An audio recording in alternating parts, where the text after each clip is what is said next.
Hello दोस्तों, मेरा नाम रोहित कुमार सिंह है और मैं आज आप लोगों को समुच्चय के बारे में पढ़ाऊंगा। यह video Hindi medium class 11th के स्टूडेंट्स के लिए बनाया गया है और चलिए स्टार्ट करते हैं। समुच्चय समुच्चय आप लोगों ने समुच्चय के बारे में पहले से ही सुन रखा होगा। आप लोगों ने घर पे ही tea set, lemon set, sofa set आदि के बारे में तो सुना ही होगा। ये वही है, बस यहाँ पे थोड़ा सा मैथमेटिक्स में इसको और डीपली हम समझेंगे। मैथमेटिक्स में अगर हम समुच्चय के डेफिनेशन की बात करें तो वस्तुओं के सुपरिभाषित संग्रह को हम समुच्चय कहते हैं। अगर हम कुछ वस्तुओं को, कुछ ऑब्जेक्ट्स को एक साथ ले लें और उसके बाद उसको एक ग्रुप में रख दें तो वो समुच्चय कहलाएगा। लेकिन यहाँ पे कुछ चीजें ध्यान देने लायक हैं। वो ये हैं कि हमने डेफिनेशन में ही सुपरिभाषित की बात की है। सुपरिभाषित संग्रह, ऐसा नहीं कि कोई भी 10-20 ऑब्जेक्ट उठा के रख लिया और हो गया वो समुच्चय, नहीं, सुपरिभाषित होना चाहिए। तो सुपरिभाषित को समझने के लिए आप 2 पॉइंट्स को दिमाग में रखोगे। पहला है, संग्रह के लिए एक नियम होना चाहिए। जितने भी ऑब्जेक्ट्स हम उस ग्रुप में रखेंगे that should be bind with a given rule, उन वो सारे एक नियम के तहत बंधे होने चाहिए। जैसे कि एक एग्जांपल हम ले, सम संख्याओं का समुच्चय। इसके लिए हम यहाँ आपके सामने 2 एग्जांपल रख रहे हैं। इसमें हम पहले वाले में देखें तो इसमें एक टर्म है 5, बाकी सारे इवन नंबर्स हैं, सम संख्याएं हैं, 5 को छोड़ के, 5 भी सम संख्या है। और दूसरे वाले में हम देखें तो सभी क्या है, सम संख्याएं हैं। तो इस तरह से पहले वाले की बात करें तो यहाँ पे हमारा जो रूल है वो अप्लाई नहीं होता। That's why this is not a set, but second वाला आपका सेट है। पहला वाला सेट इसलिए नहीं है क्योंकि हम सम संख्याओं के संग्रह की बात कर रहे हैं और यहाँ पे एक विषम संख्या मौजूद है। चलिए, अब दूसरे जो हमारा पॉइंट है सुपरिभाषित के लिए, वो ये है कि संग्रह जो है सबके लिए समान होना चाहिए। It should be equal for each and every person. अगर हम बात करें, चलो एक एग्जांपल लेके बात करते हैं, ज्यादा अच्छे तरीके से आपको समझ में आएगा। 5 सबसे खतरनाक जानवर, इस धरती पर पाए जाने वाले हम 5 सबसे खतरनाक जानवर की बात करते हैं। हम आपसे कहते हैं कि चलिए भाई आप एक सेट बनाइए, 5 ऑब्जेक्ट, आप 5 जानवर कोई सबसे खतरनाक चुनिए। तो उसमें से 2 स्टूडेंट हम चूज करते हैं। पहले ने चूज किया शेर, चीता, तेंदुआ, एनाकोंडा और कोबरा। और जब दूसरे स्टूडेंट से मैंने कहा तो उसने चूज किया शेर, बाघ, कोबरा, शार्क और मगरमच्छ। अब आप देखिए यहाँ पे कंट्राडिक्शन हो गया। हमने सबसे खतरनाक कहे थे, लेकिन यहाँ पे जो हमारे पास सामने रिजल्ट आए, जो हमने ये एक सेट बनाया 5-5 ऑब्जेक्ट का, पहले वाले में कुछ अलग एलिमेंट्स हैं और दूसरे वाले में अलग एलिमेंट्स हैं। इट मीन्स कि अब यहाँ पे एक कॉन्ट्राडिक्शन क्रिएट हो रहा है, जिसकी वजह से हम कहेंगे कि ये सेट नहीं है। तो हमें ये चीज याद रखने की जरूरत है कि संग्रह के लिए समान समान ऑब्जेक्ट होने चाहिए। जो भी हम ऑब्जेक्ट चूज करें दोनों सेट में, वो क्या होने चाहिए, समान होने चाहिए। चलिए आगे बढ़ते हैं। अंग्रेजी वर्णमाला के स्वरों का समुच्चय। आप सभी जानते हैं कि अंग्रेजी वर्णमाला में 5 स्वर होते हैं, ए ई आई ओ यू। ये आपके सामने है। मैंने स्टूडेंट से पूछा कि भाई बताओ। एक स्टूडेंट ने बताया ए ई आई ओ यू, दूसरा वाला थोड़ा सा वो कंफ्यूज था तो उसने पहले बताया आई ओ यू, फिर ए ई बता दिया, और तीसरा वाला भी ऐसे ही उसने दोनों का सुना और कैसे मैनेज करके उसने ए ई यू आई ओ कह दिया। लेकिन अगर हम देखें तो यहाँ पे जो हमने अभी सुपरिभाषित के लिए 2 टर्म्स पढ़े थे वो दोनों यहाँ पे अप्लीकेबल है, दोनों फॉलो हो रहे हैं इसमें। आप देखोगे सभी दोनों मतलब तीनों जो 3 सेट आपके सामने मौजूद हैं, सभी के लिए आप देखो तो ऑब्जेक्ट सेम है और सभी क्या है, वोवेल्स है। ए भी वोवेल है, ई भी वोवेल है, आई भी वोवेल है, ओ भी और यू भी। इसमें कंसोनेंट हमने एक भी नहीं रखे हैं। It means this is a set of vowel of English alphabets. Okay, अब हम एक और एग्जांपल देखते हैं। भारत के 5 प्रतिभाशाली लेखकों का समुच्चय। समस्या आ गई ना। अब बताइए कैसे जानेंगे कि प्रतिभाशाली की यहाँ पे परिभाषा क्या है, कैसे जानेंगे भाई। उसकी लेखन पद्धति को हम मान के प्रतिभाशाली कहेंगे, कि उसने जो कंटेंट्स यूज किए हैं उससे कहेंगे, कि उसकी जो आइडियोलॉजी है उसके आधार पे कहेंगे।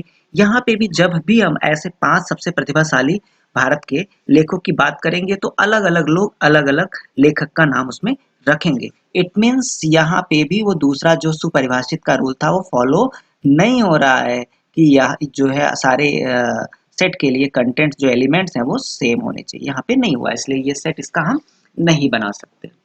आगे हम बात करते हैं विषम संख्याओं का समुच्चय। बिल्कुल आसान है, कोई दिक्कत नहीं है। जितनी भी विषम संख्याएं आप जानते हो, 1, 3, 5, 7, 9, 11 डॉट डॉट डॉट सारे विषम संख्याओं को आप मझले ब्रैकेट में कॉमा लगा के लिख दो, ये आपका बन गया विषम संख्याओं का समुच्चय। और आप जब भी किसी भी बच्चे से पूछोगे वह इन्हीं एलिमेंट्स को उसमें रखेगा, तो आपका ये सेट इसको बनाना पॉसिबल है। आगे है 10 से छोटी प्राकृतिक संख्याओं का समुच्चय। ये भी आप देख सकते हैं कि बहुत आसान है, इसमें भी प्रॉब्लम नहीं है। आप 1 से लेकर 9 तक जो भी काउंटिंग नंबर्स हैं, प्राकृतिक संख्याएं हैं, उनको आप एक मझले ब्रैकेट के बीच में रख दो, कॉमा लगा के, आपका बन गया सेट। तो इसका भी पॉसिबल है। आप जो है देख सकते हैं कि हमने इसका भी पॉसिबल कर दिया और इसका भी बोला कि इसका भी पॉसिबल है। अगला हमने एक लिया कि आपके विद्यालय में 5 सबसे अच्छे अध्यापकों का समुच्चय। भाई स्टूडेंट से हमने पूछना शुरू किया। एक स्टूडेंट ने कहा कि सर ये 5 अच्छे हैं क्योंकि ये बहुत अच्छा पढ़ाते हैं। दूसरे स्टूडेंट से मैंने पूछा तो बोले कि सर ये बहुत आसान लैंग्वेज यूज करते हैं इसलिए अच्छे हैं। तीसरे से हमने पूछा तो बोले कि सर बहुत प्यार से पढ़ाते हैं, बहुत काइंड है इसलिए ये अच्छे। तो इस तरह से भी सब बच्चों के अलग अलग व्यूज की वजह से हमने देखा कि ये हमारा जो सेट है वो प्रॉपर तरीके से बन नहीं पाया, रूल फॉलो नहीं हो पाया। दैट्स वाई हम कह सकते हैं कि इसका भी सेट पॉसिबल नहीं है। चलिए दोस्तों आगे बढ़ते हैं, समुच्चय के अवयव के बारे में जानते हैं। What is elements of a set. समुच्चय अथवा संग्रह में स्थित वस्तुओं को समुच्चय के अवयव कहते हैं। समुच्चय के अवयव क्या होते हैं? जो उसमें वस्तु स्थित होती है। जैसे हम एग्जांपल लें फिर से वही वॉवेल वाला, तो ए एक सेट है जिसके एलिमेंट्स क्या हैं? ए ई आई ओ यू, ये पांचों क्या है? इसके सदस्य है, इसके अवयव हैं, इसके एलिमेंट हैं। इसी तरीके से अगर हम बात करें, ए कोई सेट है, उसके एलिमेंट्स इसमें आपको क्या दिख रहे हैं? 1 2 3 4 5। तो 1 2 3 4 5 इसके क्या है? अवयव है। आगे कुछ पॉइंट्स हैं जो कि हमें सेट बनाते वक्त ध्यान में रखना चाहिए। उसमें से एक है समुच्चय को अंग्रेजी वर्णमाला के बड़े अक्षरों में प्रदर्शित करना चाहिए। आप देखो यहाँ पे हमने क्या कैपिटल लेटर यूज किया हुआ है, यहाँ पे भी क्या यूज किया है? Capital letter. तो जो सेट का नाम होता है यही आपका सेट का नाम होता है और ये आपको कैपिटल लेटर में यूज करना होता है। अब आप देख सकते हैं कि ए बी सी डी से लेके एक्स वाई जेड तक आप कोई भी कैपिटल लेटर सेट के लिए यूज कर सकते हो। ठीक है, आगे बढ़ते हैं। समुच्चय के अवयवों को अंग्रेजी वर्णमाला के छोटे अक्षरों से प्रदर्शित करते हैं। देखिए जो भी सेट होता है, इस सेट में ये जो अंदर मझले ब्रैकेट के अंदर ये रखे होते हैं, इनको हम एलिमेंट्स कहते हैं, मैंने अभी आपको बताया। और ये एलिमेंट्स या तो कोई पर्टिकुलर कोई नाम होगा, कोई वस्तु होगी, कोई नंबर होगा, और अगर ऐसा नहीं है, हम हाइपोथेटिकली कुछ ऐसे ही चूज कर रहे हैं, in that condition we will choose small letters of English alphabet. इसको हम ए बी सी डी से लेके एक्स वाई जेड तक स्मॉल लेटर्स में कोई भी लेटर के थ्रू इसको शो कर सकते हैं। आगे बढ़ते हैं। अगर कोई वस्तु जिसका नाम है एक्स, कोई वस्तु है उसका नाम क्या है? एक्स है, यह अवयव है समुच्चय ए का, मतलब it is element of A, then how we will show it. हम इसको कैसे शो करेंगे? इसको शो करने के लिए हम ये एक सिंबल आपको दिख रहा है, इसको हम एप्सिलॉन बोलते हैं, एप्सिलॉन। बट इसको पढ़ेंगे कैसे? एक्स बिलोंग्स टू ए। क्या पढ़ेंगे? X belongs to A. या फिर इसको हम पढ़ सकते हैं एक्स इज एलिमेंट ऑफ ए। हिंदी में कहना चाहें तो एक्स ए का सदस्य है अथवा एक्स ए का अवयव है। और अगर इसी का उल्टा कोई वस्तु एक्स का अवयव नहीं है, कोई वस्तु जो एक्स है वो समुच्चय ए का अवयव नहीं है, तो इसके लिए हम लिखेंगे x does not belongs to A, या फिर इसको पढ़ेंगे x is not element of A. या फिर हिंदी में कहें तो एक्स ए का सदस्य नहीं है, या फिर एक्स ए का अवयव नहीं है। एक एग्जांपल उठाते हैं। हमने यहाँ पे एक सेट लिया ए और इसमें हमने वॉवेल्स रख दिए हैं, तो इसमें हम कह सकते हैं कि a is element of A, e is element of A, i belongs to A, u A का सदस्य है, लेकिन x जो है वह A का सदस्य नहीं है, क्योंकि आप इस सेट में देखो कहीं आपको x दिख रहा है नहीं, इसलिए x is not element of A। Similarly एक एग्जांपल और लेते हैं हम। इसमें आप देख सकते हैं कि एक सेट है, इसमें 1 2 3 4 5 नंबर्स हैं। तो आप कह सकते हो कि 1 2 3 4 5 ये पांचों जो लेटर हैं वह ए से बिलोंग कर रहे हैं, they are element of A. But if you talk about zero, क्या इस सेट में आपको जीरो दिख रहा है? नहीं, इसलिए जीरो ए का एलिमेंट नहीं है, zero does not belongs to A. चलिए समुच्चय के निरूपण की बात करते हैं। समुच्चय निरूपण जो है वह दो विधियों से, मुख्यतः दो विधियों से किया जाता है। एक को हम कहते हैं रोस्टर रूप या सारणीबद्ध रूप, और दूसरे इंग्लिश में इसको कहते हैं रोस्टर फॉर्म और टेबुलर फॉर्म, और दूसरे को हम सेट बिल्डर फॉर्म कहते हैं। ऊपर जो आप ये एग्जांपल्स देख रहे हो, ये एग्जांपल्स, ये सब क्या है? सारणीबद्ध रूप है, ये सब रोस्टर फॉर्म। और अभी हम आगे सेट बिल्डर फॉर्म के बारे में बाद में पढ़ेंगे। वो है रोस्टर रूप या फिर रोस्टर फॉर्म, और साथ ही इसका दूसरा एक नाम हम यूज करते हैं सारणीबद्ध रूप या फिर टैबुलर फॉर्म। और दूसरा जो है वो समुच्चय निर्माण रूप अर्थात सेट बिल्डर फॉर्म है। चलिए अब इसके बारे में हम आगे जानते हैं। रोस्टर रूप को समझने के लिए हमें कुछ इंपॉर्टेंट पॉइंट को अपने दिमाग में सेव करना पड़ेगा और उसको यूज करना पड़ेगा, उसको अप्लाई करना पड़ेगा किसी भी सेट को रोस्टर रूप में लिखने के लिए। देखिए वो पॉइंट्स क्या हैं। सभी अवयवों को सूचीबद्ध किया जाता है, अर्थात जितने भी एलिमेंट्स होंगे उनकी हम एक सूची बनाएंगे। अवयवों को एक दूसरे से अर्धविराम द्वारा अलग किया जाता है, अर्थात जितने भी अवयव होंगे सबको हम कॉमा के द्वारा सेपरेट करते जाएंगे, अलग अलग लिखते जाएंगे। तीसरा पॉइंट है सभी अवयवों को मझले ब्रैकेट में लिखते हैं। ये आपका मझला ब्रैकेट है। मान लो किसी सेट का नाम ए है, कैपिटल लेटर में हम सेट को शो करते हैं ना, पहले आपको बताया। अब इसमें ये मझला ब्रैकेट बनाएगा, जितने भी एलिमेंट्स होंगे यहाँ पे हम कॉमा के साथ सेपरेट कर करके लिखते चले जाएंगे। ठीक है। अवयवों के क्रम का कोई महत्व नहीं होता। इससे पहले भी हम इस पे चर्चा कर चुके थे, बहुत थोड़ा सा फिर से वही एग्जांपल हम ले लेते हैं। जैसे कि वॉवेल्स के बारे में, वॉवेल्स के सेट के बारे में दो बच्चों से पूछा गया, तो एक ने जवाब दिया ए ई आई ओ यू, उसने यह सेट बनाया, मछली ब्रैकेट में लिख दिया सारे एलिमेंट्स को कॉमा लगा लगा के। ठीक है। और इस सेट का नाम क्या है? वॉवेल, मतलब वी से हमने इसको कैपिटल लेटर से डिनोट किया है, और इसके जितने भी एलिमेंट्स हैं सबको स्मॉल लेटर में डिनोट किया है। ये सारे रूल्स को हमने फॉलो किया। देखो इसकी सूची भी बनाई है हमने, और साथ में अर्ध विराम द्वारा सारे एलिमेंट्स को हमने अलग अलग किया हुआ है, और साथ ही इसको हमने मझले ब्रैकेट में लिखा हुआ है। अब यहाँ पे देखने वाली बात यह है कि वही सेट हमने यहाँ इस तरह से भी लिखा हुआ है, क्योंकि अगले बच्चे को प्रॉपर्ली लाइन टू लाइन उसने जो है वॉवेल्स नहीं लिखे, पहले ई यू लिख दिया फिर आई ए ओ लिख दिया। तो क्या ये गलत है? नहीं। अभी ऊपर हमने नियम क्या पढ़ा कि इसमें क्रम का कोई महत्व नहीं होता। इस तरह से ये दोनों सेट बिल्कुल सही हैं, एक ही है। अगला जो पॉइंट है वो है किसी अवयव को दोबारा नहीं लिखा जाता।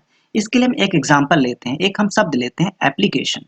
एप्लीकेशन में आप देख सकते हैं A double P L I C A T I O N, यहाँ पे आपको पी 2 बार दिखेगा, आई भी आपको 2 बार दिखेगा, और ए भी आपको 2 बार दिखेगा। अब अगर इसको हमें सेट के रूप में लिखना है तो हम क्या करेंगे, इन्हीं अल्फाबेट्स को एक मझला ब्रैकेट बना के उसमें उसके अंदर लिख देंगे। देखिए अब हमने यहाँ पे इसको लिख दिया।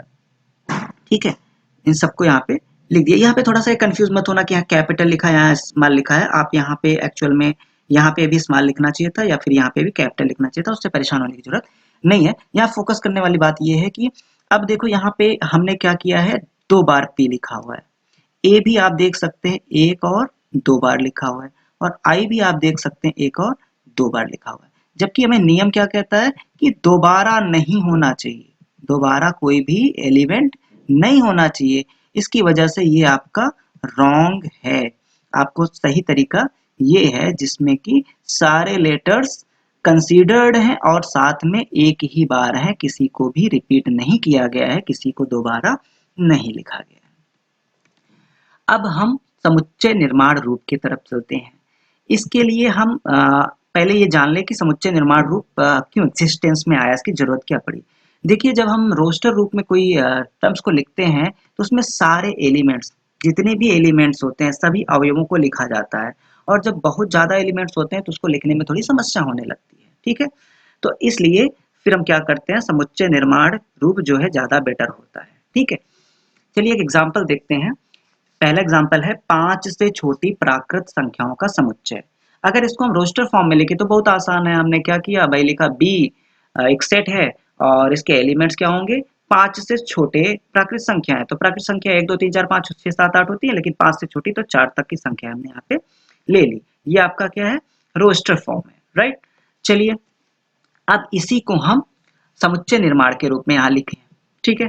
समुच्चय निर्माण के रूप में कैसे लिखें, b इज इक्वल टू, मजला ब्रैकेट लगाया, x, जो आपसे पहले मैंने एक बार कहा था, आपको याद होगा पिछले वीडियो में, कि ये जो अंदर सेट को शो करना होता है स्मॉल लेटर से, वो स्पेशली इसी के लिए था। मैंने आपसे बताया भी था कि जब हम समुच्चय निर्माण विधि पढ़ेंगे तो इसके बारे में विस्तार पूर्वक जानेंगे। तो यहाँ पे जो भी हम लेटर सब लिखेंगे वो कभी कैपिटल में, यहाँ स्पेशली वो कैपिटल में नहीं होंगे, वो सारे स्मॉल में होंगे, ठीक है? चलिए अब इसको पढ़ते कैसे। ये जो कोलन है, कोलन कोलन आपको दिख रहा है ना यहाँ पे, ये कोलन, ये कोलन जो है इसको यहाँ पे सच दैट या जहां, हिंदी में जहां और इंग्लिश में सच दैट पढ़ा जाता है। इसको मैं एक बार पढ़ के बोलता हूँ, एक्स सच दैट एक्स एक प्राकृतिक संख्या है तथा 5 से छोटी है। या फिर हिंदी में पढ़ेंगे, एक्स जहां एक्स एक प्राकृतिक संख्या है तथा 5 से छोटी है। देखो इसको लिखने का तरीका क्या होता है, ये जो जितने भी हमारे एलिमेंट्स होते हैं उन सबको ये जो x है ये शो कर रहा होता है, और उसके बाद इसके बारे में हम इसकी प्रॉपर्टी को शो करते हैं कि किस प्रॉपर्टी के तहत, जो प्रॉपर्टी जो नियम हमने स्टार्टिंग में बात की थी सुपरिभाषित के लिए, वो नियम को हम यहाँ पे लिख देते हैं। जैसे आप देखो दोनों सेट सेम है, इसमें भी क्या कह रहा है, 5 से छोटी प्राकृत संख्या, इसमें भी देखो। इसी को समुच्चय निर्माण रूप को हम एक और तरीके से लिख सकते हैं। देखिए आपके सामने मैंने लिख दिया, b is equal to x such that x belongs to, इसको क्या पढ़ते हैं, बिलोंग्स टू, या x is element of n। अभी n वगैरह के बारे में हम बाद में जानेंगे। एक्चुअल में n जो है नेचुरल नंबर के सेट को शो करता है। आगे इसके बारे में हम डिटेल में, हमारा एक आगे पेज आपको मिलेगा जहाँ पे सारे ऐसे लेटर्स लिखे रहेंगे, आप उसको देख लेना और रट लेना। हाँ, तो इसको क्या पढ़ेंगे, x such that x belongs to n and x is less than 5। अब इससे वही चीज, ये जो यहाँ पे लिखा हुआ है वही यहाँ पे भी लिखा हुआ है और वही यहाँ पे भी लिखा हुआ है, बस थोड़ा सा लिखने का तरीका अलग हो गया कि x क्या है, नेचुरल नंबर है, और x जो है वो 5 से छोटा है, तो तीनों एक ही चीज है। एक और एग्जांपल लेते हैं, 50 अथवा 50 से छोटी प्राकृत संख्याओं का समुच्चय। तो इसमें देखिए हम जब इसको रोस्टर मेथड से लिखेंगे, रोस्टर फॉर्म से लिखेंगे, तो हम इसको इस तरह से लिखेंगे कि b इज इक्वल टू, अब हम जो भी नेचुरल नंबर्स हैं, जो भी प्राकृत संख्या है, उसको पूरा 50 तक लिखेंगे। यहाँ पे संख्या बड़ी होती है तो उसको बीच में डॉट डॉट डाल के शो कर देते हैं, समझ में आ जाता है। तो ये आपका रोस्टर फॉर्म था, ठीक है? अब देखो संख्या बड़ी हुई, इसको लिखने में हमें असुविधा होने लगी, लेकिन जब हम इसको ऊपर जैसे हमने समुच्चय निर्माण विधि लिखी है वैसे अगर देखेंगे तो बहुत आसानी से लिख पाएंगे। देखिए यहाँ पे हमने लिखा है, क्या लिखा है, बी एक सेट है और सच दैट एक्स एक प्राकृत संख्या है तथा 50 के बराबर है अथवा 50 से छोटी है। और इसी को हम एक और तरीके से लिख सकते हैं कि x b equal to x such that x belongs to n and x is less than or equal to 50। ये भी आपका क्या है, समुच्चय निर्माण रूप है। चलिए आगे बढ़ते हैं। अभी मैं जो आपसे बात कर रहा था कि कुछ डिनोशंस, कुछ ऐसे नंबर्स हैं, लेटर्स हैं, जिससे हम स्पेशली किसी समुच्चय को शो करते हैं हमेशा। जैसे n से हम क्या शो करते हैं, प्राकृत संख्याओं का समुच्चय। जितने भी नेचुरल नंबर्स होते हैं, अगर उनके ग्रुप को हमको कहीं बताना है कि वो कोई भी नंबर उस ग्रुप का पार्ट है कि नहीं, तो हम सीधा सीधा लिखते हैं x बिलोंग्स टू n। इसका मतलब क्या हो गया, इसका मतलब ये हो गया कि ये जो x है वह इस नेचुरल नंबर का एक एलिमेंट है, मतलब वो 1 2 3 4 5 7 8 9 10 इसी में से कोई एक, अनंत तक आप जाएंगे, उसी में से कोई एक है। इसी तरह से अगर हम W की बात करें तो W किसके लिए शो किया जाता है, पूर्ण संख्याओं के समुच्चय के लिए। आप जानते हो ना पूर्ण संख्या और प्राकृत संख्या में क्या अंतर है, सभी जानते होंगे, बहुत अच्छा। चलिए आगे बढ़ते हैं। जेड जेड किसके लिए यूज किया जाता है? जब हम पूर्णांकों की बात करते हैं, इंटीजर्स की, कभी कभी आई से भी इसको शो करते हैं। किससे शो करते हैं? आई से। बट मोस्टली जो है कभी कभी आई इमेजनरी के लिए यूज किया जाता है, तो आप इसको जेड से ही शो करोगे। क्यू क्या है? क्यू परमेय संख्या। अगर किसी परमेय संख्या के ग्रुप की बात की जाए, सेट की बात की जाए, तो हम क्या शो करेंगे, यूज करेंगे? क्यू यूज करेंगे। आर जो है वह वास्तविक संख्याओं के लिए यूज किया जाता है। आर क्या है?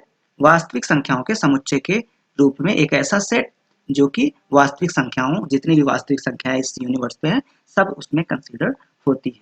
देखो यहाँ पे अब फिर से कंफ्यूजन क्रिएट हो रहा है। आई यहाँ पे इंटीजर और यहाँ पे आई जो है काल्पनिक संख्या। तो आप इसको इसको मैंने कहीं देखा था, लिख दिया था, बट आप इस पे ज्यादा फोकस मत करिएगा, ठीक है।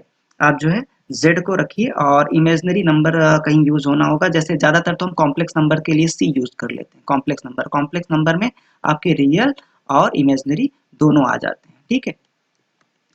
देखिए जब हम ये z को पूर्णांकों का समुच्चय के रूप में जैसे शो किए थे, अब इसी z पे अगर हम यहाँ पे प्लस लगा देते हैं, क्या लगा देते हैं? Plus.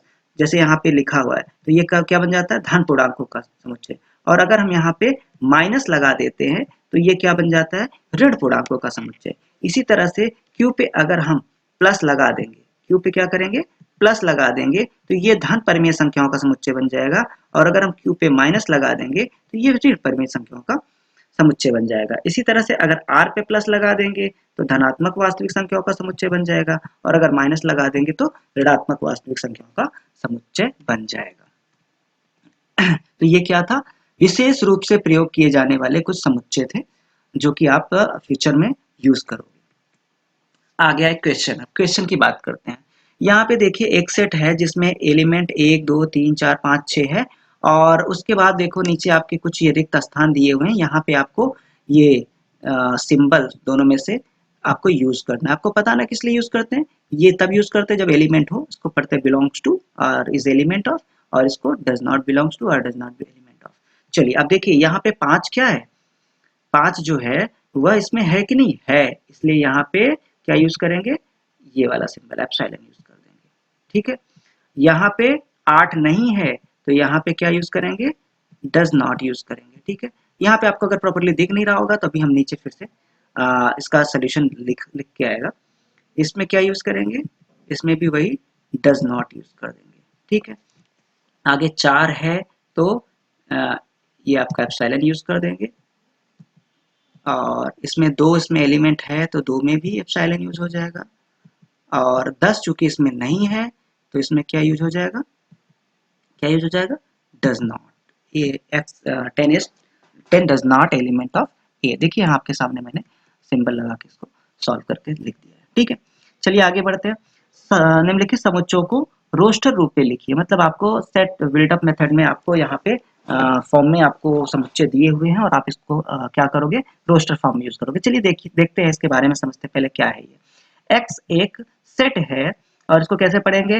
X such that x एक पूर्णांक है, और एक्स जो है वो -3 से 7 के बीच में है। मतलब -3 से बड़ा और 7 से छोटा पूर्णांक। पूर्णांक आप समझ रहे हो ना? जीरो भी इसमें इंक्लूड होगा, राइट। चलिए ये आपका आ गया। 3 से बड़ा मतलब -2 -1 0 1 2 3 4 5 6। अब देखिए ये जितने भी पूर्णांक थे इन दोनों के बीच में हमने लिख दिए, तो आपका क्या हो गया? रोस्टर फॉर्म हो गया। एक दूसरा एग्जांपल लेते हैं। b is equal to x such that x संख्या 6 से कम एक प्राकृत संख्या। इस बार प्राकृत संख्या होगी, मतलब 1 से लेके 5 तक की संख्याओं को अगर हम लिख दें एक मझले ब्रैकेट के अंदर कॉमा लगा के, तो हमारा ये आंसर हो जाएगा। चलिए आगे बढ़ते हैं। इसमें सी एक सेट है सच दैट सी 2 अंकों की एक ऐसी संख्या है जिसके अंकों का योगफल 8 है। अब देखो समझने वाली बात है, हमको 2 अंकों की संख्याएं लिखनी है। जो भी संख्याएं हमारे जो सेट रहेगा उसमें सारे एलिमेंट्स 2-2 अंकों के रहेंगे, और उसमें प्रत्येक एलिमेंट में जो 2 अंक रहेंगे उनका एडिशन क्या होना चाहिए? 8 होना चाहिए। तो चलो आप लोग गेस करो क्या हो सकता है। देखो अगर हम यहाँ पे 0 रखें और 8 रखें, 0 एंड 8, तो क्या ये सही है? नहीं, ये सही नहीं है, क्योंकि ये 2 अंकों की संख्या है ही नहीं। अगर हम 1 और 7 रखें, 1 और 7, तो देखो इनका एडिशन क्या है? 8 है, और ये एक संख्या है। तो ये आपका सही है, ये आपका गलत है। इसी तरीके से हम क्या रख सकते हैं, 2 एंड 6, 3 एंड 5। तो इस तरह से हम जो भी ये हमारे बनेंगे, हम यहाँ पे आपको लिख के दिखा देते हैं क्या बन रहा है। आपका जो सेट बना रोस्टर फॉर्म में, वो बना 17, 26, 35, 44, 53, 62, 71 and 80. 80 is also a number of two digit and if you add 8 and 0 will get 8. हमें फिर से 8 इसका योगफल मिल जाएगा। इसमें जितने भी नंबर्स हैं 2 अंकों की संख्या है और प्रत्येक में अंकों का योग आपको क्या मिलेगा, 5 3 8, 4 4 8, 5 3 8, 6 2 8। ठीक है, तो इस तरह से हमारा सोल्यूशन हो गया।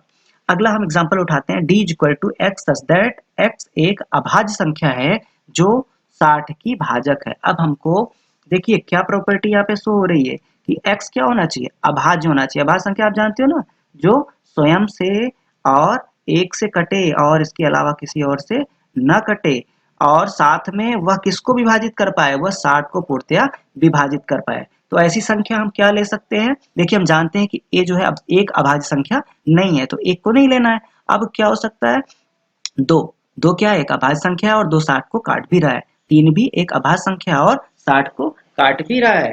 तो हमारा आंसर क्या हो जाएगा, 2 3। देखिए यहाँ पे एक फॉल्ट है, ये 4 यहाँ पे नहीं रहेगा, ये गलत है। ठीक है, क्योंकि 4 क्या है, अभाज्य नहीं है, ये बाय मिस्टेकन ये ले लिया गया है और इसको जो है आप ध्यान दीजिएगा, ये आपको नहीं रखना है। ठीक है, ये एलिमेंट रॉन्ग है, राइट। 2 और 3 ही रहेगा, 4 नहीं रहेगा। 4, ये 4 का भाजक तो है, 60 का भाजक तो है, लेकिन 4 अभाज्य संख्या नहीं है। क्यों अभाज्य नहीं है, क्योंकि यह 4 और 1 के अलावा 2 से भी कटता है। ठीक है, चलिए आगे बढ़ते हैं। अब एक आपके सामने है E is equal to trigonometry शब्द के सभी अक्षर। अब आपको क्या करना है, ई एक सेट बनाना है जिसमें ये ट्रिग्नोमेट्री के लेटर्स को आपको लिखने हैं। ठीक है, तो इसका जो सोल्यूशन हुआ वो हो गया E is equal to TRIG O. देखो 2 बार है तो हमको ओ को एक ही बार रखना है, ई एक ही बार है, आर 2 बार है, आर को भी हमें एक ही बार लिखना है। आर को ध्यान दीजिएगा, आर को भी एक ही बार लिखना है। जो भी लेटर्स यहाँ 2 बार है उसको एक ही बार लिखेंगे, 2 बार नहीं लिखेंगे। और यहाँ पे देखिए एलिमेंट्स कैपिटल में लिखे गए हैं, उसके पीछे क्या फैक्ट है, उसके पीछे फैक्ट ये है कि मैंने कहा ना कि जो वस्तुएं हो उसको एज इट इज हम रख सकते हैं, लेकिन जब हाइपोथेटिकल कुछ अपनी सोच से हमें जब कुछ मानना पड़े तो हम यहाँ पे नंबर्स को क्या लिखेंगे, स्मॉल लेटर्स में लिखेंगे। ठीक है, एक और वर्ड था, ये देखिए बेटर। बेटर को हमें क्या करना था, टेबुलर फॉर्म में लिखना था, तो ये BET 2 बार था तो टी एक ही बार लिखा जाएगा, BETER। चलिए अब कुछ और एग्जाम्पल हम देखते हैं। इसमें क्या करना है, निम्नलिखित समुच्चयों को समुच्चय निर्माण में लिखना है। मतलब अब आपको रोस्टर फॉर्म में मिलेगा और इसको क्या करना है, आपको सेट बिल्डर फॉर्म में चेंज करना है। ओके, चलिए यहाँ पे देखिए हमको प्रॉपर्टी ढूंढनी पड़ेगी कि क्या प्रॉपर्टी से ये आपस में बधे हुए हैं। आप देखो तो ये 3 दूना 6 है, ये क्या है, सॉरी ये क्या है, 3 इंटू 1, ये क्या है 3 इंटू 2, ये क्या है 3 इंटू 3, ये क्या है 3 इंटू 4, ये क्या है 3 इंटू 5। मतलब 3 इंटू x।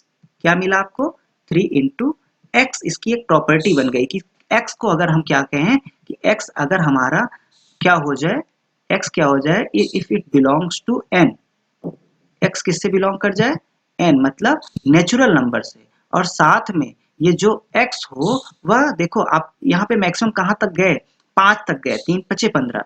तो x जो है वह लेस देन होना चाहिए किससे, 6 से, तो हमारा काम बन जाए। तो इन्हीं ये जो प्रॉपर्टीज हमने आपके सामने लिखी है, इन्हीं प्रॉपर्टीज को अगर हम यूज करके इसको इस तरह से लिख दे, देखिए क्या हो गया, x such that x equal to, यहाँ पे हमने x की जगह 3n लिख दिया है, 3n और x belongs sorry n belongs to natural number and n is lesser than 6, तो आपका बन गया। ठीक है, चलिए आगे बढ़ते हैं।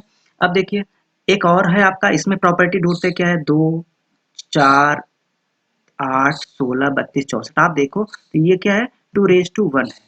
क्या है ये, 2 रेज़ टू 1। ये क्या है, ये है 2 रेज़ टू 2 है। ये क्या है, 2^3 है। तो इसी तरह से हम देखें तो हमें क्या मिल रहा है, 2^x मिल रहा है या 2^n मिल रहा है। क्या मिल रहा है, 2^n। और n क्या है, आप देखोगे तो n क्या है, n जो है that is element of natural number, that is element of natural number. Okay, and अभी आप देखो यहाँ ये क्या है, 2^4, 2^5 और 2^6, 6 तक ही आई। तो कहने का मतलब n जो है वह 7 से छोटा है। n क्या है, 7 से छोटा है। तो इसको अगर हम लिखना चाहें तो ये ऐसे लिख दिया जाएगा कि b is equal to x such that x is equal to 2^n और n, sorry 2^n, right. Okay, and n is element of natural number and n is less than 7, जैसे कि हमने यहाँ पे भी डिस्कशन किया। ओके, आगे बढ़ते हैं।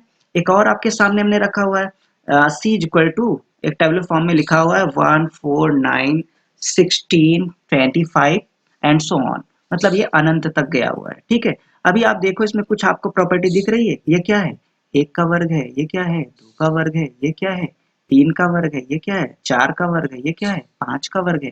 कहने का मतलब ये जो हमें मिल रहा है वह n का वर्ग मिल रहा है। क्या मिल रहा है, n का वर्ग मिल रहा है। और n क्या है, n belongs to natural number है। और यहाँ पे आपको कोई आपकी अपर लिमिट नहीं है कि आप कहाँ तक जा सकते हो, अनंत तक गया है। तो बस यही प्रॉपर्टी आप यूज कर दो कि x such that x is equal to n square and n belongs to n।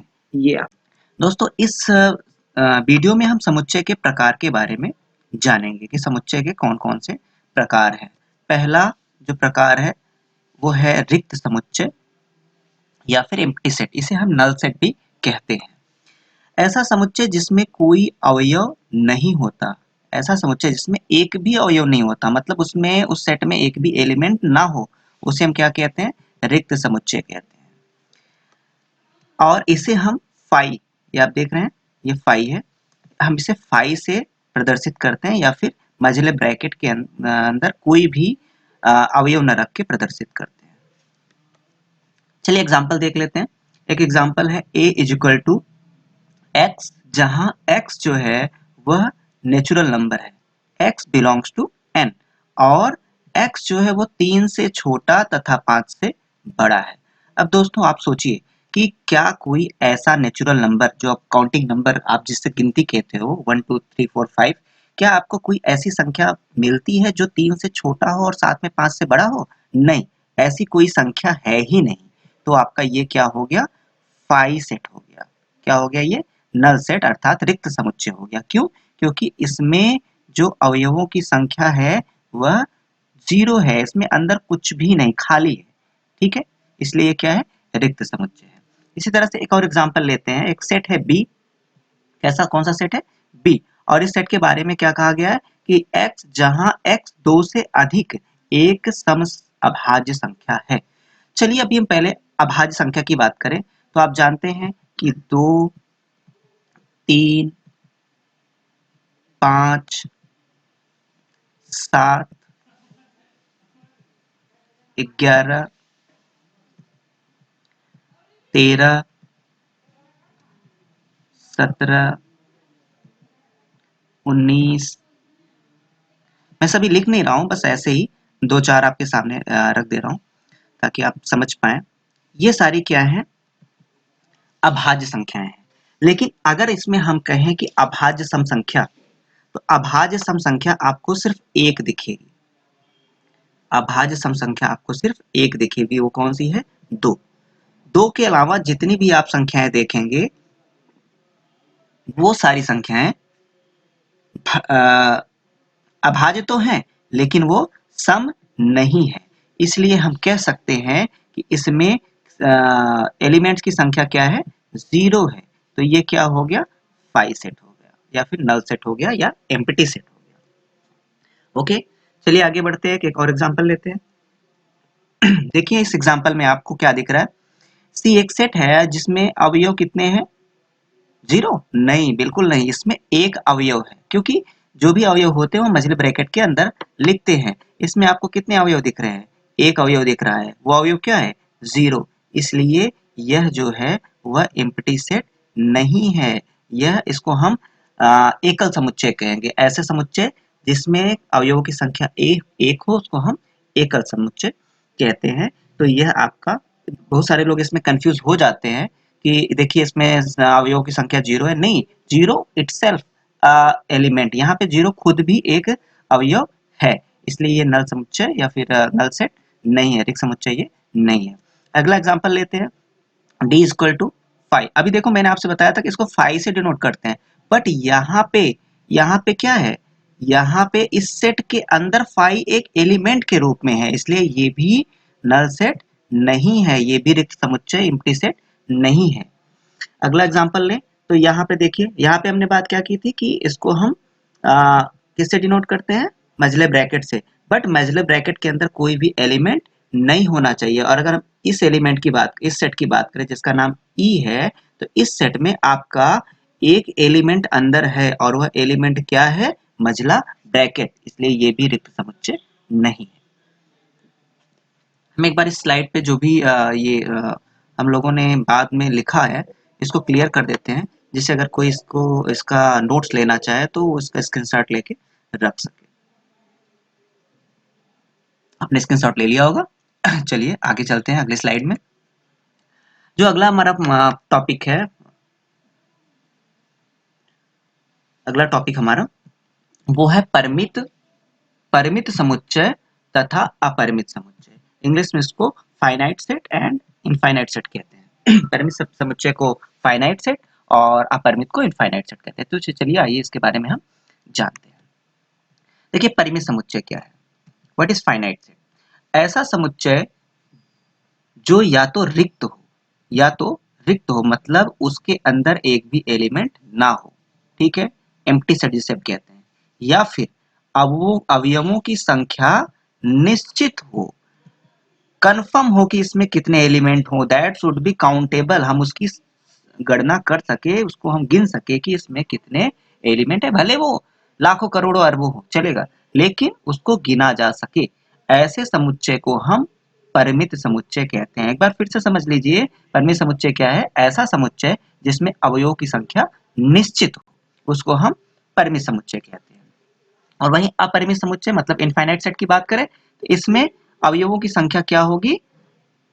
अपरिमित होगी, मतलब इनफाइनाइट होगी, जिसमें अवयवों की संख्या इतनी हो कि हम उसको काउंट ना कर सके, नॉन काउंटेबल हो, ऐसे समुच्चय को हम अपरिमित समुच्चय कहते हैं।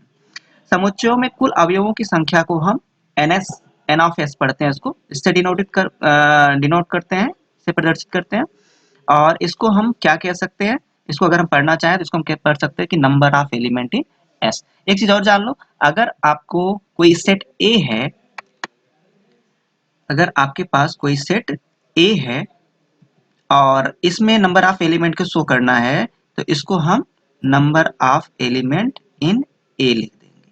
ओके, कहने का मतलब कि यहाँ पे जो एस लिखा हुआ है ऐसा मत समझिएगा कि हमेशा एनएस ही लिखा जाएगा नंबर ऑफ एलिमेंट के लिए। यहाँ पे चूंकि सेट एस की बात हो रही है तो number of element in S लिखा हुआ है, या अगर सेट ए की बात होगी तो नंबर ऑफ एलिमेंट इन ए कहा जाएगा। चलिए एक एग्जांपल देखते हैं। एक आपका एग्जांपल है, ए एक सेट है और इस सेट के अंदर आपको 1 2 3 4 5 5 एलिमेंट आपको नजर आ रहे हैं, ठीक है। तो अगर आपसे कहा जाए कि Na क्या होगा, तो Na क्या हो जाएगा? 5 हो जाएगा। Number of element in A is equal to 5। इस तरह से हम कह सकते हैं कि ये कैसा सेट है? ये एक परिमित सेट है। ये कैसा सेट है? फाइनाइट सेट है, because the number of element in this set is countable, that is fixed, that is 5। That's why we can say this is finite set. Okay, next देखते हैं, n इज इक्वल टू प्राकृत संख्याओं का समुच्चय। अब देखो natural number है, ये आपने पहले देखा हुआ है इसको, ठीक है। नेचुरल नंबर के सेट को हम कैपिटल एन से डिनोट करते हैं और इसमें कितने एलिमेंट्स होते हैं आप गिनते चले जाओ, कभी खत्म नहीं होगा, अनकाउंटेबल है ये, इसको कभी हम गिन नहीं सकते। और इसकी वजह से इसमें अवयवों की संख्या, number of element in n equal to क्या है? इनफाइनाइट है। दैट्स वाई ये क्या है? इनफाइनाइट सेट है। ये कैसा सेट है? इनफाइनाइट सेट है। अगला एग्जांपल लेते हैं। b equal to x such that, या फिर जहां एक्स पृथ्वी पर रहने वाला कोई जीव है। देखिए पृथ्वी पर रहने वाले जीव को अगर हम ऐसे बात करें तो हम एक बार हमसे पूछे तो हम कहेंगे भैया असंख्य होते हैं, लेकिन सच्चाई ये नहीं है। जो हमारे वैज्ञानिक लोग हैं जो इस पे रिसर्च कर रहे होते हैं, जो इस पे काम कर रहे होते हैं, उन्होंने इसकी कुछ ना कुछ संख्या हमेशा निश्चित करके रखी हुई है, और जब कुछ नया कोई जीव मिलता है तो वो संख्या में उसको ऐड कर देते हैं। तो चूंकि मुझे एग्जैक्टली पता नहीं था कि कितने नंबर्स हैं, दैट्स वाई मैं यहाँ पे p लिख दिया, p फॉर पॉसिबल। तो मैं सिर्फ ये बताना चाह रहा हूँ कि यहाँ पे भी ये अगर ए सेट आपसे पूछा जाए तो आप इसको क्या कहोगे, फाइनाइट सेट कहोगे, because it is possible to count how many creatures are on this earth. वो पॉसिबल है, हम उसको काउंट कर सकते हैं, that's why this is finite set. आगे बढ़ते हैं। अगला example, c is equal to x such that x belongs to r, x belongs to r, तथा x जो है वह 1 से बड़ा और 2 से छोटा है। भाई देखिए एक समझने वाली बात होगी यहाँ पे कि 1 से 2 के बीच कितनी प्राकृतिक संख्याएं आप गिन नहीं सकते। 1.1 जो है वह भी एक संख्या है, 1.01 जो है वो भी एक संख्या है। माउस से लिखने में थोड़ा समस्या होती है। अभी 1.001 कहें तो वो भी 1 और 2 के बीच की संख्या। इस तरह से आप लिखते चले जाइए, अनंत अनंत संख्या आपको मिलेंगी, आप इसको कभी काउंट नहीं कर सकते। और इसी अनंत की वजह से हमने यहाँ पे अनंत लिखा हुआ है कि सी में अवयवों की संख्या, number of element in C is infinite, और इसी वजह से सी भी क्या होगा, एक इनफाइनाइट सेट होगा। एक आखिरी एग्जांपल इसमें हम ले लेते हैं, a is equal to x such that x belongs to n। a एक सेट है जिसमें x उसके एलिमेंट्स हैं, और x की प्रॉपर्टी क्या है, उसकी x जो है सारे x क्या है, नेचुरल नंबर है, और वह 3 से छोटे और 5 से बड़े हैं। ये एग्जांपल मैंने अभी ऑलरेडी पहले लिया हुआ था, आपने देखा होगा पिछले स्लाइड में जब मैं आपको एम्प्टी सेट के बारे में बता रहा था। तो फिर से आप समझ सकते हैं कि कोई ऐसी संख्या नहीं है जो 3 से छोटी हो और 5 से बड़ी हो, साथ में वो नेचुरल नंबर भी हो। ऐसा कोई एक अंक आप नहीं पा सकते। That's why the number of elements in this set is 0। और हम जानते हैं कि ये क्या हो गया, रिक्त समुच्चय हो गया, और रिक्त समुच्चय स्वयं भी एक फाइनाइट सेट अर्थात परिमित समुच्चय होता है। चलिए ठीक है, तो अगर आप इसका स्क्रीनशॉट लेके इसको नोट्स के रूप में रखना चाहें तो आप ले सकते हैं। आई थिंक आपने ले लिया होगा इसका स्क्रीनशॉट। चलिए आगे बढ़ते हैं। एक सेट होता है जिसको हम कहते हैं समान समुच्चय या फिर इक्वल सेट। इसके बारे में हम जानते हैं। तो ये अगर कोई दो समुच्चय है ए और बी, ठीक है, और जो एलिमेंट ए में है वही एलिमेंट बी में भी, ठीक है, कोई भी एलिमेंट इसमें से बदले ना, तो इन दोनों समुच्चय को हम समान समुच्चय कहेंगे। यहाँ पे लिखा हुआ है दो समुच्चय ए और बी समान समुच्चय कहलाते हैं यदि उनके अवयव समान हो।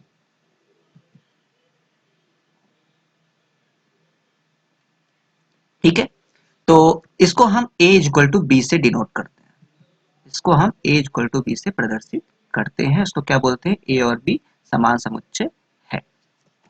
इसी तरह से अगर उसमें से एक भी अवयव बदल गया, या फिर ऐसा हो गया कि ए के सारे अवयव बी में है, बी में कोई एक एक्स्ट्रा एक अलग से एक और अवयव है, जैसे ए में 5 है और बी में 6 एलिमेंट है, पांचों एलिमेंट दोनों में सेम है, लेकिन बी में छठवां जो एलिमेंट है वो ए में नहीं है, तो ऐसे केस में इसको हम क्या कहेंगे, असमान समुच्चय। ठीक है, क्या कहेंगे, असमान समुच्चय। और इसको हम डिनोट करेंगे ए नॉट इक्वल टू बी से, इससे हम इसको प्रदर्शित करेंगे। ठीक है, इक्वल के साइन को काट के। चलिए एक एग्जांपल उठाते हैं, a इज इक्वल टू 1 2 3 4 5 और b इक्वल टू 2 4 3 1 5। आप देखें तो a और b में सेम एलिमेंट्स हैं, कोई भी एलिमेंट अलग नहीं है, बस इनका क्रम बदला हुआ है। और हमने आपको पहले भी बताया है कि क्रम के बदलने से कोई परिवर्तन नहीं होता, इसलिए a और b समान समुच्चय हैं। एक दूसरा एग्जांपल हम लेते हैं, a इज इक्वल टू एक सेट है जिसमें एक एलिमेंट है 0, और बी की बात करें तो ये क्या है, एम्प्टी सेट है। 2-3 बार हमने इसको देख लिया कि ये 3 से बड़ी और 14 से छोटी कोई संख्या हमें नहीं मिलेगी। यहाँ पे एक चीज आप ऐड कर लेना, x belongs to natural number, ये जरूर ऐड कर लीजिएगा। फिर अगर नहीं करेंगे तो भी कोई दिक्कत नहीं है, फिर भी रहेगा तो ज़्यादा बेटर है, x बिलोंग्स टू n। ठीक है, तो अब आप देख सकते हैं कि इसमें ये जो हमारा b है, b में कितने अवयव हो गए, b एक्चुअल में आपका क्या हो गया, एम्प्टी सेट हो गया। क्या हो गया, एम्प्टी सेट हो गया, इसके अंदर कोई अवयव नहीं है। तो आप देख सकते हैं कि a जो है वो एकल समुच्चय है और b जो है वो रिक्त समुच्चय है, दोनों में अवयवों की संख्या में भी अंतर है, तो ये समान नहीं हो सकता। तो इसीलिए इसको क्या कहा गया कि a is not equal to b। ठीक है, अगला एग्जांपल हम लेते हैं, a is equal to x such that x minus four equal to zero. अब देखिए x की कौन सी ऐसी वैल्यू हो सकती है जिसका मान रखने पे 4 आ जाए, तो आपको क्या मिलेगा, 4। तो कहने का मतलब हमारा जो ए सेट हुआ उसमें एक एलिमेंट है, ए सेट में कितने एलिमेंट है, सिर्फ एक एलिमेंट है। इसको हम रोस्टर फॉर्म में अगर लिखें तो ये ऐसे लिख दिया जाएगा, क्या हो गया, पीछे जाना पड़ेगा, हाँ ठीक है, ये ए इक्वल टू 4। ठीक है, ये हमने लिख दिया इसको रोस्टर फॉर्म में।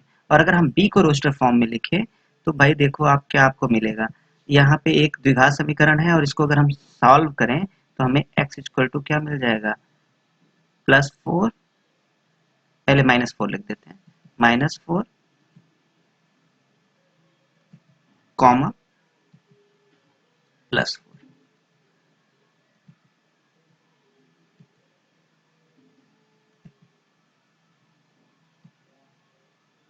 तो आप देखिए a और b दोनों क्या हो गए, डिफरेंट डिफरेंट सेट हो गए।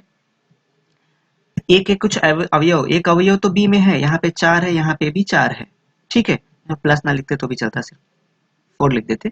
लेकिन यहाँ पे एक ऐसा ये एलिमेंट है जो कि a में नहीं है, इसलिए a not equal to b हो जाएगा। ठीक है, ओके, चलिए नेक्स्ट स्लाइड में इसमें कुछ एग्जांपल्स हम आपके सामने रखेंगे और आपको बताना है कि ये कैसा सेट है, ये फाइनाइट है कि इनफाइनाइट है, मतलब परिमित है कि अपरिमित है। ठीक है, चलिए पहले लिखा हुआ है कि x अक्ष के समांतर रेखाओं का समुच्चय, x अक्ष के समांतर रेखाओं का समुच्चय, देखिए सॉरी y अक्ष के। ओके, तो हम यहाँ पे एक कार्टेशियन प्लेन ड्रॉ कर लेते हैं, ये हमारा हो गया कार्टेशियन प्लेन और आपका यही तो है y अक्ष।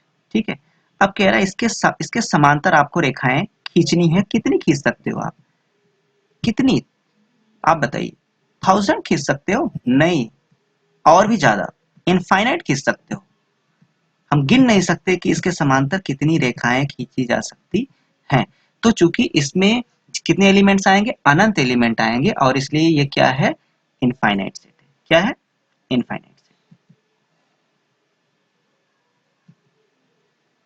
Infinite set. ओके, अगला देखते हैं, पृथ्वी पर रहने वाले जानवरों का समुच्चय। इस पे चर्चा भी हम पहले कर चुके हैं कि आम बोलचाल की भाषा में हम कह तो देंगे कि अनंत, लेकिन ये फिक्स्ड है कि यह इस अर्थ पे कितने क्रिएचर्स हैं, कितने जानवर हैं। तो फिर हम कह सकते हैं जानवर, या फिर यहाँ पे जीव अगर कहें तो जीव के लिए क्रिएचर हो जाएगा। एनिमल्स भी फिक्स्ड है। ओके, तो ये भी क्या है, ये फाइनाइट सेट है आपका। कैसा सेट है, फाइनाइट सेट है। ओके, अगला एग्जांपल देखते हैं, 0 0 से होकर जाने वाले वृत्तों का समुच्चय। देखिए 0 0 मतलब ये आपका एक कार्टेशियन प्लेन है और ये जहां पे दोनों एक्सिस काटती हैं, ये आपका ओरिजिन पॉइंट ही 0 0, इसका निशान क्या होता है, 0 0। अब कह रहा है कि इससे जाने वाले वृत्तों का की संख्या क्या होगी, पहले वो आप बताइए, आप कितने वृत्त खींच सकते हो इससे जाने। ये देखिए 3 यही खींच दिया मैंने, ऐसे ही अगर यहाँ उठाए इसको, इस साइड 1 2 3, ऐसे आप चाहे तो खींचते चले जाइए, कभी ये खत्म नहीं होगा। इस तरह से हम कह सकते हैं कि कितने एलिमेंट्स होंगे, इनफाइनाइट होंगे। कितने होंगे, इनफाइनाइट। और दैट्स वाई ये भी क्या हो जाएगा, इनफाइनाइट सेट हो जाएगा। चलिए एक अगला एग्जांपल हम लेते हैं, ये आपका लिखा हुआ है कि a इज इक्वल टू 2 4 6 8, ये इसके एलिमेंट्स हो गए, और b equal to x such that x एक धन पूर्णांक, सम धन पूर्णांक है। कैसा है, सम, और साथ ही यह 8 के बराबर या 8 से छोटा है। तो 8 के बराबर या 8 से छोटे धन पूर्णांक क्या होंगे, 2 4 6 और 8, यही तो होंगे। तो कहने का मतलब बी में भी आपके यही सारे एलिमेंट्स आ गए जो एलिमेंट्स ए में थे, तो इसलिए ये दोनों कैसे सेट हो जाएंगे, इक्वल सेट हो जाएंगे। कैसे हो जाएंगे, इक्वल सेट। अगला हमारा जो एग्जांपल है सेम टू सेम यही है, बस थोड़ा सा इसमें एक पॉइंट बढ़ा दिया गया, इसमें 10 जोड़ दिया गया और यहाँ पे कह दिया गया कि आपका जो एक्स है वह इक्वल टू और लेस देन 10 है। बाकी जो प्रॉपर्टी थी यहाँ पे भी समधन पूर्णांक और यहाँ पे भी समधन पूर्णांक, तो इसको जब बी को हम रोस्टर फॉर्म में लिखेंगे तो बिल्कुल यही लिख दिया जाएगा, इसलिए यहाँ पे भी क्या हो जाएगा, a is equal to B हो जाएगा। अगला एग्जांपल देखते हैं, a is equal to x such that x संख्या 10 का गुणज है। अब 10 का गुणज क्या होगा, 10 होगा, 20 होगा, 20, 30 होगा। कहने का मतलब आप 10 का पहाड़ा पढ़ते चले जाओ, जो भी संख्याएं आती जाएंगी वो सब क्या होंगी, 10 का गुणज। तो इसमें तो पहले सबसे पहले तो क्या हो गया, अनंत संख्याएं हो गई, ठीक है। अनंत संख्या खैर इसमें भी है, 3 डॉट दिख रहा है, इसका मतलब इसमें भी आगे बढ़ता चला जा रहा है।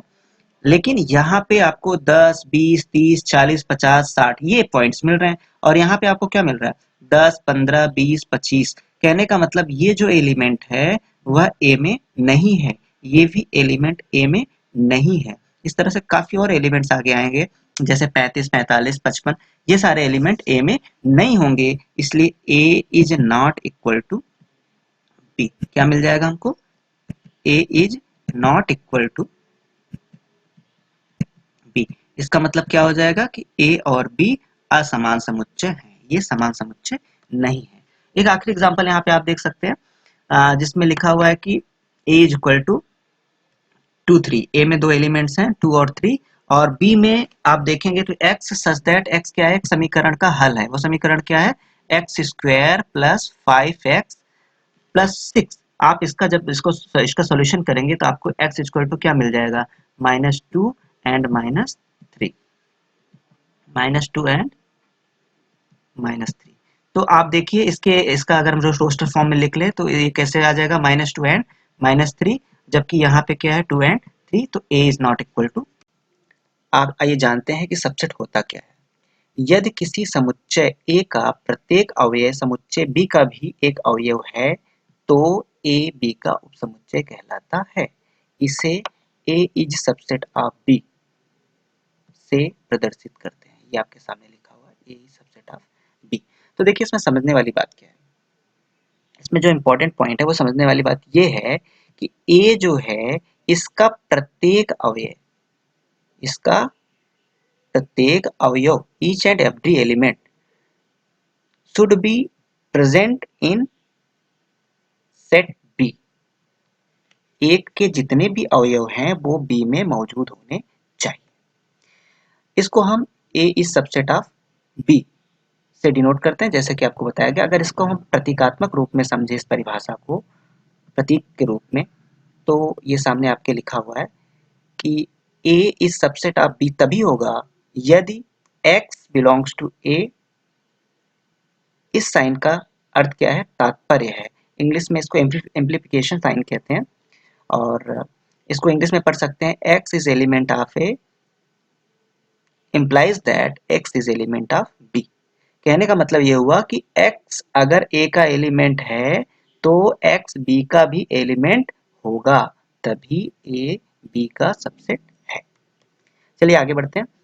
यदि a b का उपसमुच्चय नहीं है तो उसे क्या कैसे हम शो करते हैं, a is not subset of b। एक एग्जांपल हम ले लेते हैं।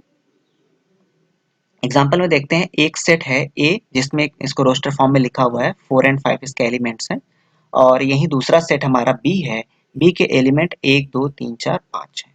तो आप देख सकते हैं कि A में जो एलिमेंट्स हैं 4 और 5, ये दोनों एलिमेंट B में भी मौजूद हैं। तो जो हमारा डेफिनेशन था वो फुलफिल हुआ, और उसके हिसाब से हम कह सकते हैं कि A is subset of B। Okay, आगे बढ़ते हैं नेक्स्ट एग्जांपल में। यहाँ पे देखिए A इज इक्वल टू 4, 5, 6, तीन एलिमेंट है, एक सेट है A, इसमें तीन एलिमेंट है 4, 5 और 6, और वहीं बी की बात करें तो इसमें 1 2 3 4 5 ये एलिमेंट्स हैं।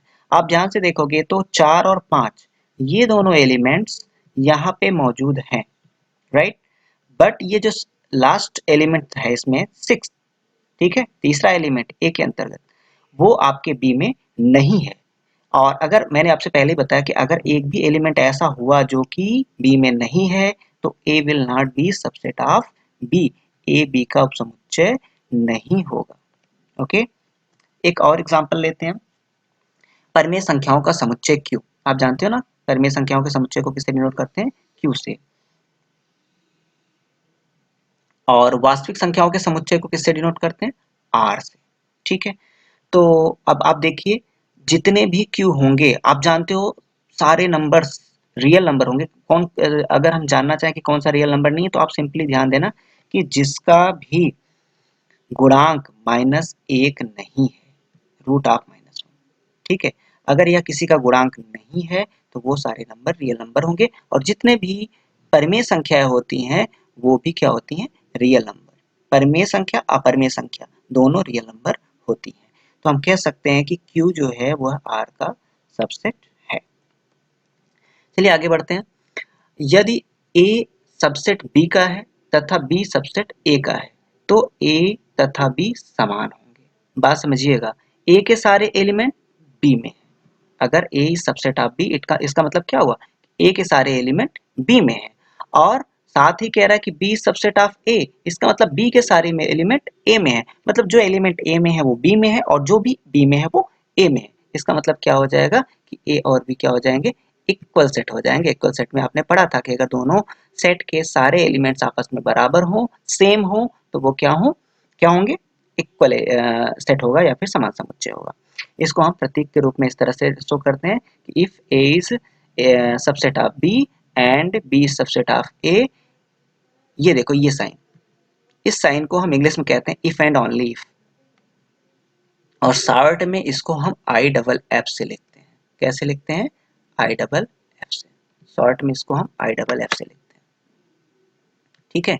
और अंग्रेजी में इसको क्या कहते हैं, यदि और केवल यदि। शॉर्ट में इसको हम अंग्रेजी में आई डबल एफ से शो करते हैं, और पढ़ते क्या है, यदि और केवल यदि, इंग्लिश में इफ एंड ओनली इफ।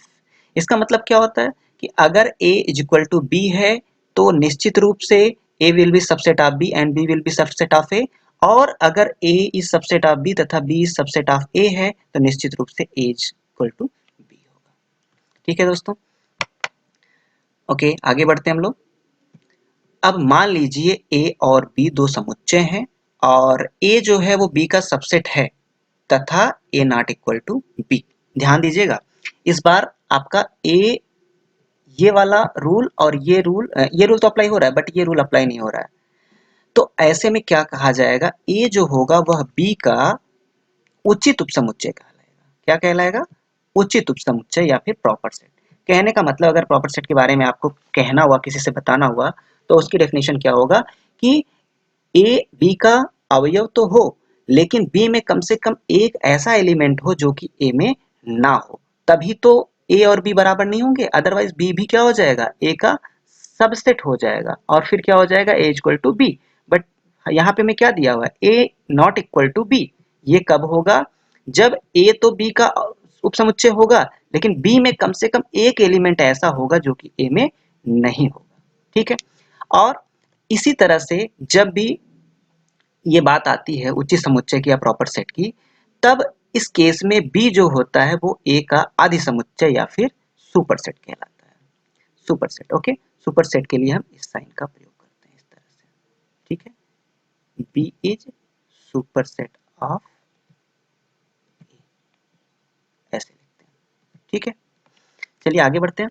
प्रत्येक समुच्चय स्वयं का उपसमुच्चय होता है। जितने भी सेट हैं वो स्वयं के क्या होंगे, उपसमुच्चय होंगे। फाई जो है, फाई जानते हैं ना आप, रिक्त समुच्चय, ओके। ये जो है सभी समुच्चयों का उपसमुच्चय होता है, और किसी समुच्चय में केवल एक अवयव है तो उसे एकल समुच्चय कहते हैं। इसको भी हम पहले जान चुके हैं। चलिए दोस्तों आगे बढ़ते हैं।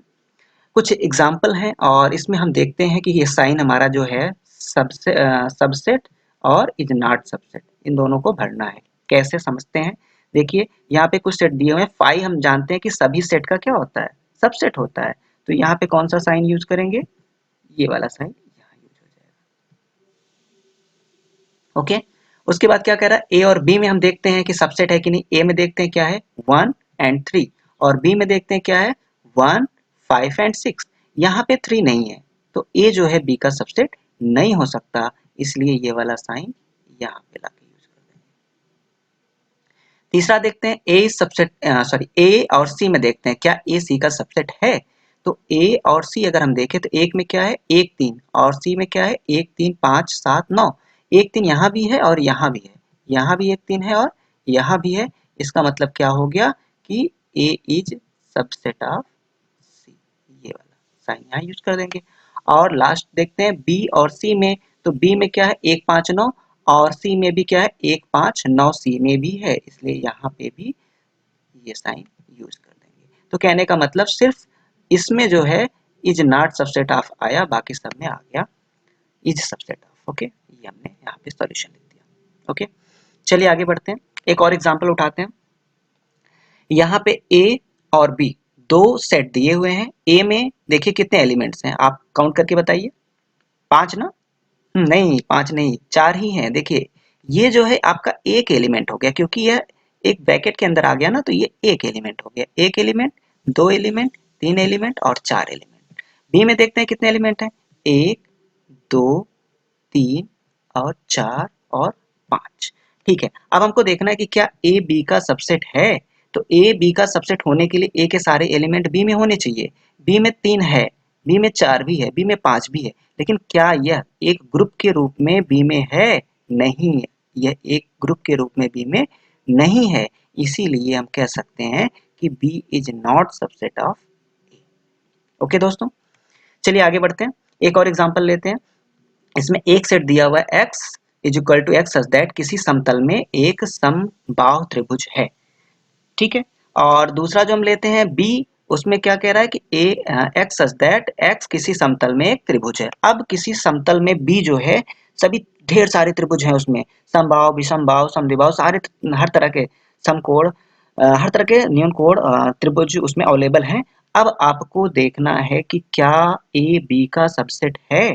बिल्कुल, देखो मैंने आपको बताया ना कि जो बी है इसमें सारे तरह के त्रिभुज अवेलेबल हैं, तो क्या उसमें समबाहु त्रिभुज नहीं होगा, होगा वो भी। तो क्या हो जाएगा, A will be subset of B. आगे बढ़ते हैं, वास्तविक संख्याओं का समुच्चय को हम जानते हैं आर से डिनोट करते हैं, प्राकृतिक संख्याओं के समुच्चय को हम एन से डिनोट करते हैं। और एक चीज आप देखिए कि जितने भी एन होंगे ये सारे क्या होंगे, ये होंगे सबसेट ऑफ आर, क्योंकि हर रियल नंबर में सारे एन मौजूद होंगे। उसके बाद जेड क्या है, पूर्णांक है। पूर्णांक देखो एन जो होगा, यहाँ पे आप देखो, ये आप इसके आगे देखिए, इसके आगे ये सारे क्या है, एन ही तो हैं, राइट। तो हम कह सकते हैं कि N is subset of Z.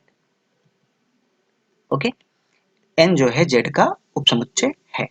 इसी तरह से क्यू को देखते हैं, तो क्यू क्या है, रियल नंबर के अंतर्गत आने वाली सारी संख्याएं हैं, और क्यू में आपके सारे जेड भी होंगे, सारे एन भी होंगे। तो हम कह सकते हैं कि N is subset of Q and N is Z is subset of Q. तो अगर इन सबको हम कंबाइन करके लिखें तो N is subset of Z, N is subset of Q, N is subset of R, Z is subset of Q, Z is subset of R and Q is subset of. ये सारे relationship हमको समझ के रखने हैं। आगे बढ़ते हैं, चलिए हम कुछ अंतराल के बारे में जानते हैं। अंतराल क्या होते हैं, देखिए विवृत अंतराल एक होता है जिसको हम इंग्लिश में ओपन इंटरवल कहते हैं। यदि किसी त्रिभुज में दो वास्तविक संख्याएं ए और बी, ठीक है, ए और बी दो वास्तविक संख्याएं हैं, और एक कंडीशन वहां पे है कि a is lesser then B, तथा ए और बी के बीच जितनी भी वास्तविक संख्याएं होती हैं सब उसमें रखी गई हैं, मौजूद हैं, लेकिन ए और बी स्वयं उसमें मौजूद नहीं है। तो ऐसे अंतराल को हम विवृत अंतराल कहते हैं, ओपन इंटरवल कहते हैं। इसको हम अगर प्रतीक के रूप में लिखें तो B is equal to x such that x belongs to R. B जो सेट है हमारा वो क्या है, कुछ एलिमेंट्स का सेट है। वो एलिमेंट्स क्या हैं? वो सभी वास्तविक संख्याएं हैं। और कैसी वास्तविक संख्याएं हैं? ए से बड़ी और बी से छोटी। बट ए और बी एक्सक्लूडेड है, ये इंक्लूड नहीं है। तो इसको हम इस तरह से मझले ब्रैकेट के अंदर शो करते हैं। मझला ब्रैकेट जब लग जाता है तो ये शो करता है कि ए इसमें इंक्लूड नहीं है, बी भी इसमें इंक्लूड नहीं है। और इसको अगर हम संख्या रेखा पे दर्शाना चाहें तो यहाँ पे होल बना के रखते हैं। देखिए यहाँ पे ये बीच में खाली जगह, रिक्त स्थान आपको दिखेगा, ठीक है। ये होल बना के रखते हैं। इट शोज कि यहाँ पे ए इंक्लूडेड नहीं है, बी इंक्लूडेड नहीं है। इसके बीच के सारे नंबर्स, जितने भी रियल नंबर्स हैं, सारे इंक्लूडेड हैं इस सेट में, but excluding A and B. ठीक है दोस्तों, चलिए आगे बढ़ते हैं। अब अगला है संवृत अंतराल, क्लोज इंटरवल। इसमें देखते हैं क्या है। यदि किसी समुच्चय में दो वास्तविक संख्याएं ए और बी हैं, वही पहले की तरह, और ए जो है बी से छोटी है, तब ए और बी के मध्य जितनी भी वास्तविक संख्याएं हैं उनको हम उस समुच्चय के अंतर्गत रख दें, और साथ में इन संख्याओं को स्वयं भी हम रखें। ठीक है, मतलब ए और बी भी इस बार उसमें इंक्लूड कर दें। तो ऐसा जो अंतराल बनता है इसको हम क्या कहते हैं? संवृत अंतराल या क्लोज इंटरवल कहते हैं। प्रतीक की भाषा में इसको हम कैसे शो करते हैं? x such that x belongs to R and x is greater than or equal, ये चीज ध्यान देना, greater than or equal, and b is lesser than or equal, okay, to x। अब ध्यान देने वाली बात क्या है? आप एकदम सिंपल सी बात समझो, जहां पे सिर्फ इनइक्वालिटी का साइन हो, मतलब यहां बराबर ना लगा हो, वहां आप मझला ब्रैकेट लगाओगे, ठीक है। और जहां पे इनइक्वालिटी के साइन के साथ इक्वलिटी भी लगा हो, इक्वल भी लगा हो, वहां पे आप क्या लगाओगे? बड़ा ब्रैकेट लगाओगे। जहां पे ये साइन आ जाएगा वहां पे क्लोज इंटरवल हो जाएगा, जहां पे ये साइन रहेगा वहां पे ओपन इंटरवल रहेगा, ठीक है। इसको देखो प्रतीक उसमें संख्या रेखा पे कैसे दर्शाते हैं। यहाँ पे आप ध्यान से देखिए, यहाँ पे क्या है? ये फील्ड है, ठीक है, ये होल नहीं है, ये फील्ड है। यहाँ पे ये भी फील्ड है। इट मीन्स क्या? कि ए और बी भी ऑलरेडी इस ग्रुप में इंक्लूड हैं, और इसमें इंक्लूड नहीं थे, विवृत अंतराल में इंक्लूड नहीं थे, संवृत अंतराल में इंक्लूड रहेंगे, इसीलिए हम इसको क्लोज इंटरवल कहते हैं। अब देख लीजिए, यहाँ पे कुछ एग्जाम्पल मैंने लिया है। ये एक तरफ आपको क्या दिख रहा है? ओपन, और दूसरी तरफ क्या दिख रहा है? क्लोज्ड। यहाँ पे भी आप देखिए तो इस साइड क्या है? क्या है? क्लोज्ड है, और इस साइड क्या है? ओपन है। अब जब चित्र में आप देखोगे तो चित्र में भी क्या रहेगा? Left side closed end right side open, ठीक है। इसी का अगर हम उल्टा देख लें तो यहाँ पे देखिए, राइट साइड क्या है?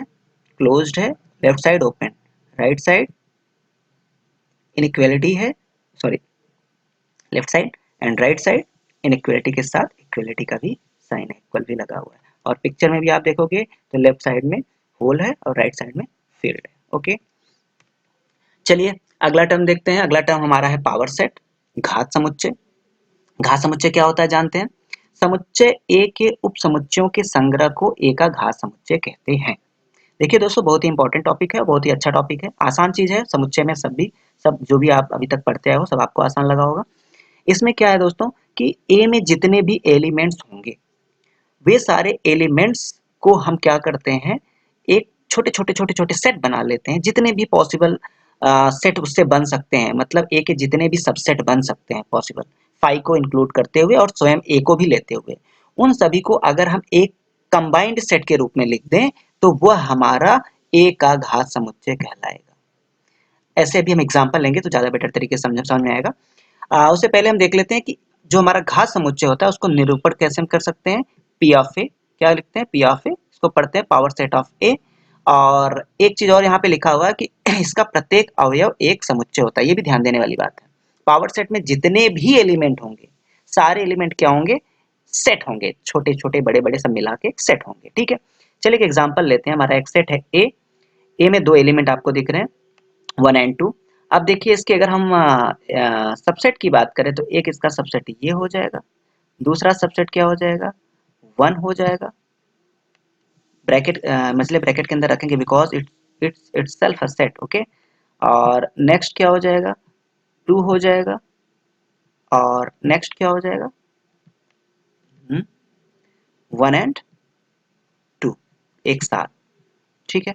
तो ये 4 सबसेट होंगे ए के, और इन्हीं सबसेट को अगर हम एक मझले ब्रैकेट में रख के इसको कंबाइंड सेट बना दें, तो ये सेट आपका क्या कहलाएगा? Power set of A. It becomes power set of A. ठीक है, यहाँ पे देखिए लिखा हुआ है। ओके, आगे बढ़ते हैं। अभी देखिए अगर यहाँ पे क्या लिखा हुआ है, यदि n, ये क्या है? नंबर ऑफ एलिमेंट इन ए। क्या है ये? नंबर ऑफ एलिमेंट इन ए। अगर ए में x एलिमेंट्स हैं, तो जो हमारा पावर सेट होगा इसमें कितने एलिमेंट्स होंगे? 2 रेज टू x। ठीक है, कहने का मतलब कि अगर इसमें 2 एलिमेंट हैं तो इसमें कितने एलिमेंट हो गए? 2 रेज टू 2, मतलब 2 दूना 4। देखिए इसमें कितने एलिमेंट है? 4 है। अगर इसमें 3 एलिमेंट होते तो इसमें कितना हो जाता? 2 रेज टू 3, मतलब 8 हो जाते। 2 दूना 4 दूना 8। अगर इसमें 4 एलिमेंट होते तो इसमें कितने हो जाते? 2 की घात 4, मतलब 16। तो इसी तरह से पावर सेट में कितने एलिमेंट होंगे हम जान सकते हैं। पावर सेट में हमेशा फाई और स्वयं ये सेट भी मौजूद होता है। ठीक है, यहाँ पे एग्जांपल में हमने दिखाया है कि अगर आपके सेट में 3 एलिमेंट हैं तो आपके पावर सेट में कितने एलिमेंट हो जाएंगे? 8। ठीक है, एक और टर्म इसमें हम पढ़ लेते हैं, और ज़्यादा वीडियो लंबा हो रहा है, बस ये आखिरी होगा, उसके बाद फिर हम वीडियो को क्लोज करेंगे। देखिए दोस्तों, ये सार्वत्रिक समुच्चय क्या होता है? Universal set. यह सबसे बड़ा समुच्चय होता है और इसे यू से प्रदर्शित करते हैं। You for universal. Okay, you for universal. अब इसको एग्जांपल की मदद से समझते हैं। एग्जांपल देखिए, ए आपका 1 2 है, बी 3 4 5 6 है, और सी 7 8 9 है। ये सब किससे बने हुए हैं? नेचुरल नंबर से बने हुए हैं। तो हम कह सकते हैं कि हमारा यूनिवर्सल सेट क्या हो गया? एन हो गया। ठीक है, इसी तरह से देखिए यहाँ पे हमने कुछ रियल नंबर्स ले लिए हैं। ये सब क्या है? रियल नंबर्स हैं। तो इसका यूनिवर्सल सेट हमने क्या कह दिया? यू इक्वल टू क्या हो गया? आर हो गया। लेकिन दोस्तों जरूरी नहीं है कि हम यूनिवर्सल सेट को हमेशा बहुत बड़ा ही रखें। कहने का मतलब यूनिवर्सल सेट ऐसा सेट होना चाहिए जिसमें आपके जो भी एग्जाम्पल दिए हुए हैं उनके सारे एलिमेंट्स हों। जैसे एक एग्जाम्पल हम और लेते हैं। हमने लिया ए इक्वल टू 5 4 5 और B equal to A B 5 6, और सी हमने लिया सी डी और 7। तो हमारा यहाँ पे अगर हम यूनिवर्सल सेट कहें तो इन सभी का अगर हम एक ग्रुप बना दे तो वो भी हमारा इन सारे एग्जाम्पल्स के लिए यूनिवर्सल सेट हो जाएगा। जैसे कि इसमें देखिए ए बी सी डी 4 5 6 7। इसमें अगर आप कोई भी देखो तो ए भी यू का सबसेट है, बी भी यू का सबसेट है, सी भी। दोस्तों इस वीडियो में हम वेन डायग्राम के बारे में सबसे पहले पढ़ेंगे। वेन डायग्राम क्या है? वेन आरेख। दोस्तों ये एक सेट को रिप्रेजेंट करने का और उसके प्रॉब्लम्स को सॉल्व करने का तरीका है, वेन आरेख, जिसमें हम डायग्राम के माध्यम से क्वेश्चन को सॉल्व करते हैं और उसको रिप्रेजेंट करते हैं। इसमें 2 चीजें जानने लायक हैं। पहली तो ये है कि जो भी सेट की हम बात कर रहे होते हैं वह किस सेट से बना हुआ है। जिस सेट से बना होता है, जो मेन सेट होता है, उसको हम यूनिवर्सल सेट बोलते हैं, सार्वत्रिक समुच्चय। पिछले वीडियो में हमने जाना। और उसके अंतर्गत जितने भी सेट आते हैं उन सेट को हम इस वेन डायग्राम जो यूनिवर्सल सेट होता है उसके अंदर शो करते हैं। तो एक एग्जांपल लेके हम समझने की कोशिश करते हैं।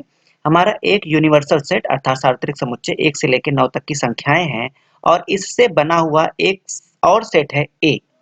और ए के अंतर्गत आप देख सकते हैं कि 4 5 6 ये 3 एलिमेंट्स आ रहे हैं। अब यू जो होता है यूनिवर्सल सेट, इसको हम हमेशा आयत के माध्यम से शो करते हैं। देखिए ये जो आयत है ये क्या है? आपका यूनिवर्सल सेट है।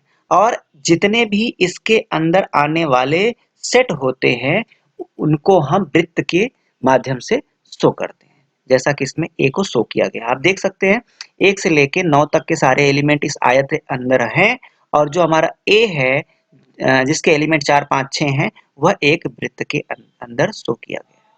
ठीक है, चलिए आगे बढ़ते हैं, एक और एग्जांपल देखते हैं। इसमें आप देखिए 3 सेट दिए गए हैं, ए बी और सी। ए में 4 एलिमेंट हैं, 4 5 6 7। बी में भी 4 है, 4 5 6, और सी में 2 है। सॉरी, बी में 3 थे और सी में 2 एलिमेंट्स हैं। अब इनको हमें पहले तो इसका यूनिवर्सल सेट हम देख लेते हैं क्या होगा। 1 से लेकर 9 तक की संख्याएं। अब इनको हम वेन डायग्राम के रूप में रिप्रेजेंट करते हैं। तो सबसे पहले जो हमारा यू होता है इसको हम एक आयत के रूप में लिख लेते हैं, आयत के रूप में दिखा देते हैं। इसके अंदर ये सारी संख्याएं 1 से लेकर 9 तक की संख्याएं आपको आ जाती हैं, आप देख सकते हैं। उसके बाद जो हमारा पहला सेट है ये 1 से लेके 4 एलिमेंट वाले 4 से लेके 7 तक, 4 5 6 7, इसको हम एक बड़ा सा वृत्त बनाकर उसके अंदर अंदर हम दिखा देते हैं। ठीक है, आप देखिए बड़ा सा वृत्त है और इसके अंदर 4 5 6 और 7 ये चारों दिखाए गए हैं, ये चारों ए के अंदर आ रहे हैं। फिर दूसरा हमारा सेट क्या है, बी है। तो बी में क्या होना चाहिए, 4 5 6, ये देखिए ये क्या है, बी जो है वह ए का क्या है, सबसेट है, आप देख सकते हैं। तो क्या होगा, बी जो होगा वो ए के अंदर आएगा। तो एक हम बी के अंदर ए के अंदर ही एक वृत्त बना के बी को प्रदर्शित कर देते हैं, और इसमें जो इसके 3 एलिमेंट थे 4 5 6, इसको हम यहाँ पे दर्शा देते हैं, ये देखिए। ठीक है, और उसके बाद फिर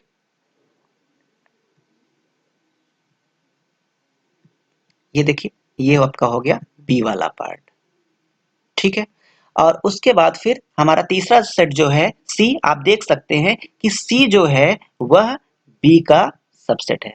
सी क्या है, बी का सबसेट है। क्यों, क्योंकि बी में जो भी सी में जो भी एलिमेंट है वह बी में भी मौजूद है। हम जानते हैं कि इस कंडीशन पे जो हमारा सी होगा वो क्या होगा, बी का सबसेट होगा। तो जो सी होगा वह बी के अंतर्गत आएगा, इसलिए आप देख सकते हैं कि बी के अंदर एक छोटा सा वृत्त बनाकर इसमें सी को रिप्रेजेंट किया गया है, और सी में आने वाले एलिमेंट्स भी इसमें प्रदर्शित हो रहे हैं। ठीक है, तो दोस्तों इस तरह से वेन डायग्राम, बहुत ज्यादा इसमें कुछ बताने जैसा नहीं होता, जो भी था मैंने आपको बता दिया। आगे बढ़ते हैं, हमारा अगला जो टॉपिक है वो है समुच्चय पर संक्रियाएं, ऑपरेशंस ऑफ सेट। बहुत ही इंपॉर्टेंट टॉपिक है, ज्यादातर क्वेश्चन इसी पे बनते हैं। तो आइए हम इसको शुरू करते हैं। इसमें जो हमारा सबसे पहला पॉइंट है वह है समुच्चयों का सम्मिलन, union of set, union of sets. ठीक है, चलिए पहले इसके बारे में जान लेते हैं। मान लीजिए कि ए एवं बी, मान लीजिए ए और बी कोई दो समुच्चय हैं, तब ए एवं बी का सम्मिलन वह समुच्चय है जिसमें ए के सभी अवयव के साथ बी के सभी अवयव हो तथा उभयनिष्ठ अवयव को केवल एक बार लिखा जाए। ध्यान से समझिएगा क्या कहा जा रहा है, कि जो हमारा सम्मिलन होगा वह एक ऐसा अलग से एक ऐसा सेट बनेगा, एक अलग से ऐसा सेट बनेगा जिसमें आपका ए भी हो, बी भी हो, और साथ में ये आपका जो कंबाइंड वाला पार्ट है, ये वाला पार्ट, ये पार्ट सिर्फ एक बार लिखा जाए, मतलब जो उभयनिष्ठ है वो सिर्फ एक बार लिखा जाए। अब इन दोनों को जब हम कंबाइंड कर देते हैं तो ये जो पूरा पार्ट बन के आता है, ये और ये पूरा पार्ट जितना आपको दिख रहा है, ये सब क्या होता है, एक नया सेट होता है। उस सेट को क्या कहते हैं, ए यूनियन बी। इसको कैसे यू प्रतीक द्वारा जो है आपका यूनियन दिखाया जाता है। एक्चुअल में सिर्फ यूनियन नहीं होता ये, इसको लिखा जाता है ए यूनियन बी, जैसे कि अभी आपको हम दिखाते हैं, यहाँ पे लिखा हुआ है ए यूनियन बी। ठीक है, यूनिवर्सल सेट और यूनियन में कंफ्यूज मत होइएगा। यूनिवर्सल सेट यू से प्रदर्शित किया जाता है, उसमें क्या होता है, यू इज इक्वल टू आपका लिखा होता है, कोई सेट होता है। ठीक है, ऐसे सेट बना के इसमें कुछ एलिमेंट्स लिखे होते हैं, ये आपका सार्वत्रिक समुच्चय या फिर यूनियन होता है, यूनिवर्सल सेट होता है। बट ये जो यूनियन है जिसको हम सम्मिलन कहते हैं, यह हमेशा दो सेटों के बीच लगा होगा, जैसे कि आपको यहाँ पे दिख रहा है ए यूनियन बी। और इसमें आप देख सकते हैं कि इस यूनिवर्सल सेट में आपका ये जो भी ए का पार्ट था और बी का पार्ट था और साथ में इन दोनों का कंबाइंड पार्ट था, ये सब आपको एक कलर, ब्लू कलर से कलर दिखाई पड़ रहे होंगे। तो ये जो पूरा सेट है, ये जो पूरा एरिया है, ये पूरा एरिया और साथ में ये पूरा एरिया, ये एरिया आपका क्या है, ए यूनियन बी है। ये एरिया क्या है, ए यूनियन बी है। इसको ऐसे प्रदर्शित करते हैं ए यूनियन बी से, और ये आपका क्या है, वेन डायग्राम के थ्रू आपका ये मैंने दिखाया हुआ है। चलिए इसको एक और प्रतीकात्मक रूप में कैसे पढ़ते हैं समझ लेते हैं, देख लेते हैं कैसे लिखा जाता है। ए यूनियन बी आपका लिखा हुआ है, ठीक है, यही है ए यूनियन बी। एक नया सेट तैयार हुआ, और इस सेट का अगर हम प्रॉपर्टी देखें तो क्या होगा कि इसमें जितने भी एलिमेंट होंगे एक्स, क्या होंगे, एक्स होंगे, जहां एक्स क्या होगा, एलिमेंट ऑफ ए या एलिमेंट ऑफ बी। यहाँ पे आपको या पे बहुत विशेष रूप से ध्यान देने की जरूरत है, ये मोस्ट इंपॉर्टेंट पॉइंट है समझने का। अगर आप इसे समझ गए तो आप जान लीजिए कि आप सम्मिलन को या यूनियन को अच्छे से समझ गए। देखिए दोस्तों, यहाँ पे ये कहा जा रहा है कि जो ये नया सेट आपका तैयार हुआ, इस सेट में जितने भी एलिमेंट होंगे वो क्या होंगे, या तो ए के एलिमेंट्स होंगे या तो बी के एलिमेंट्स होंगे। जरूरी नहीं कि दोनों के हों। जैसे कि हम बात करें तो यहाँ पे जो एलिमेंट आएगा यहाँ पे वो क्या होगा, ए का एलिमेंट होगा। जो यहाँ पे एलिमेंट आएगा वो क्या होगा, बी का एलिमेंट होगा। और ऐसे भी एलिमेंट हो सकते हैं जो दोनों में हो, यहाँ पे जो आएगा। ठीक है, तो कहने का मतलब यूनियन आपका क्या होगा, दो सेट्स का यूनियन क्या होगा, या तो ए के एलिमेंट होंगे या तो बी के एलिमेंट होंगे, या तो ए और बी दोनों के कंबाइंड एलिमेंट भी इसमें हो सकते हैं। तो आप बस इस चीज को याद रखिएगा कभी भी क्वेश्चन करने, या मोस्ट इंपॉर्टेंट है इंग्लिश में और हिंदी में या आपको जब दिखेगा तो आप समझने की कोशिश करिएगा कि ये क्या है, सम्मेलन को प्रदर्शित कर रहा है। इसको ए यूनियन बी इस तरह से लिखते हैं और इसको पढ़ते क्या है, ए सम्मेलन बी या ए यूनियन बी पढ़ते हैं। एक एग्जांपल आपके सामने यहाँ पे है, देख लीजिए। ए बराबर क्या है 4 5 6 7 और बी इक्वल टू क्या है ए बी 6 7 8। जब हम इन दोनों का यूनियन करेंगे तो हम लिखेंगे A union B equal to, अब देखिए ये सारे एलिमेंट और ये सारे एलिमेंट, ये पूरा का पूरा इसमें ए यूनियन बी में आ जाएगा। बट एक चीज आपको ध्यान देना पड़ेगा कि कोई भी एलिमेंट हम रिपीट नहीं करेंगे। जैसे कि यहाँ पे 6 और 7 यहाँ पे भी है और यहाँ पे भी है, तो ये नहीं कि 6 और 7 हम दो बार लिखेंगे, सिर्फ एक ही बार लिखेंगे। क्योंकि हम जब सेट पढ़ना शुरू किए थे तभी मैंने आपको बताया था कि सेट के में जो एलिमेंट्स होते हैं उनको हम रिपीट नहीं करते, सिर्फ एक ही बार लिखते हैं। और आपको मैंने पहले बता दिया, यहाँ पे आपको विशेष रूप से ध्यान देना है। यहाँ पे यही बताया गया है कि या तो ए में है या फिर बी में है। जब भी हम कोई भी यूनियन की बात कर रहे होते हैं तो जो सेट होता, जो भी एलिमेंट होता है ए यूनियन बी में, वो या तो ए में होता है या तो बी में होता है या तो दोनों में भी हो सकता है। ठीक है, चलिए आगे बढ़ते हैं। अब हम सम्मिलन की संक्रिया के कुछ गुणधर्म पढ़ेंगे, कुछ प्रॉपर्टीज हैं, इसकी प्रॉपर्टीज के बारे में जानेंगे हम। देखिए यहाँ पे लिखा हुआ A union B equal to B union A union B equal to B union A. कहने का मतलब ये हुआ कि अगर हम ए का यूनियन बी के साथ करें या फिर बी का यूनियन ए के साथ करें, कोई परिवर्तन नहीं होने वाला है। इस प्रॉपर्टी को हम कहते हैं क्रम विनिमेय नियम। ठीक है दोस्तों, इस प्रॉपर्टी क्या कहते हैं, क्रम विनिमेय नियम। एक एग्जांपल देख लेते हैं। जैसे आपका एक एलिमेंट है, एक सेट है ए, इसके एलिमेंट 3 5 7 है, और दूसरा एलिमेंट है बी, इसके एलिमेंट क्या है 4 5 6। तो जब भी हम ए और बी का यूनियन करेंगे तो देखिए 5 इसमें भी है इसमें भी है। अब हमारा क्या आ जाएगा 3 4 5 और 6 और 7, ये हमारा यूनियन बन जाएगा। क्या बन जाएगा 3 4 5 6 7। अब अगर हम बी यूनियन ए करें, बी यूनियन ए, तो पहले आप इसमें देख लो इस एलिमेंट्स को फिर इस एलिमेंट्स को, फिर भी जब आप कंबाइन करोगे तो आपको यही मिलेगा 3 4 5 6 7। तो आप देख सकते हैं कि यहाँ पे जो आपको मिला वही चीज आपको यहाँ पे भी मिला। मतलब ए यूनियन बी और बी यूनियन ए दोनों क्या है, सेम है। और इस प्रॉपर्टी को हम क्या कहते हैं, क्रम विनिमय नियम। अर्थात यूनियन जो होता है वह क्रम विनिमय नियम का पालन करता है। चलिए दोस्तों, हम आगे देखते हैं एक और एग्जांपल। एक और एग्जांपल हम लेते हैं। यहाँ पे एक सेट है ए और बी और एक्स, यहाँ पे 3 सेट आपको दिखाए गए हैं। अब उसके बाद हाँ, इससे पहले हम ये देख लेते हैं कि अगला हमारा पॉइंट क्या है। हम एक ये नियम और पढ़ने जा रहे हैं, एक गुणधर्म है जिसको हम क्या कहते हैं, साहचर्य नियम। ये साहचर्य नियम क्रम विनिमय जैसा ही होता है, बट ये 3 सेट पे फॉलो, 3 टर्म पे फॉलो होता है। अब इसमें बताया गया है कि अगर हमारे पास 3 सेट हैं, उसमें से हम शुरू के 2 सेट का यूनियन करके फिर हम तीसरे के साथ यूनियन करें, या फिर हम लास्ट के 2 सेट्स का यूनियन करके फिर पहले के साथ यूनियन करें, दोनों केस में जो हमारे रिजल्ट होंगे वो क्या आएंगे, समान आएंगे। अब यहाँ पे एग्जांपल की मदद से हम इसको समझते हैं। ए एक सेट है, उसमें 2 एलिमेंट है 4 5, बी सेट है उसमें एलिमेंट है 4 6 7, और एक्स एक एलिमेंट है 1 5 6 7 8।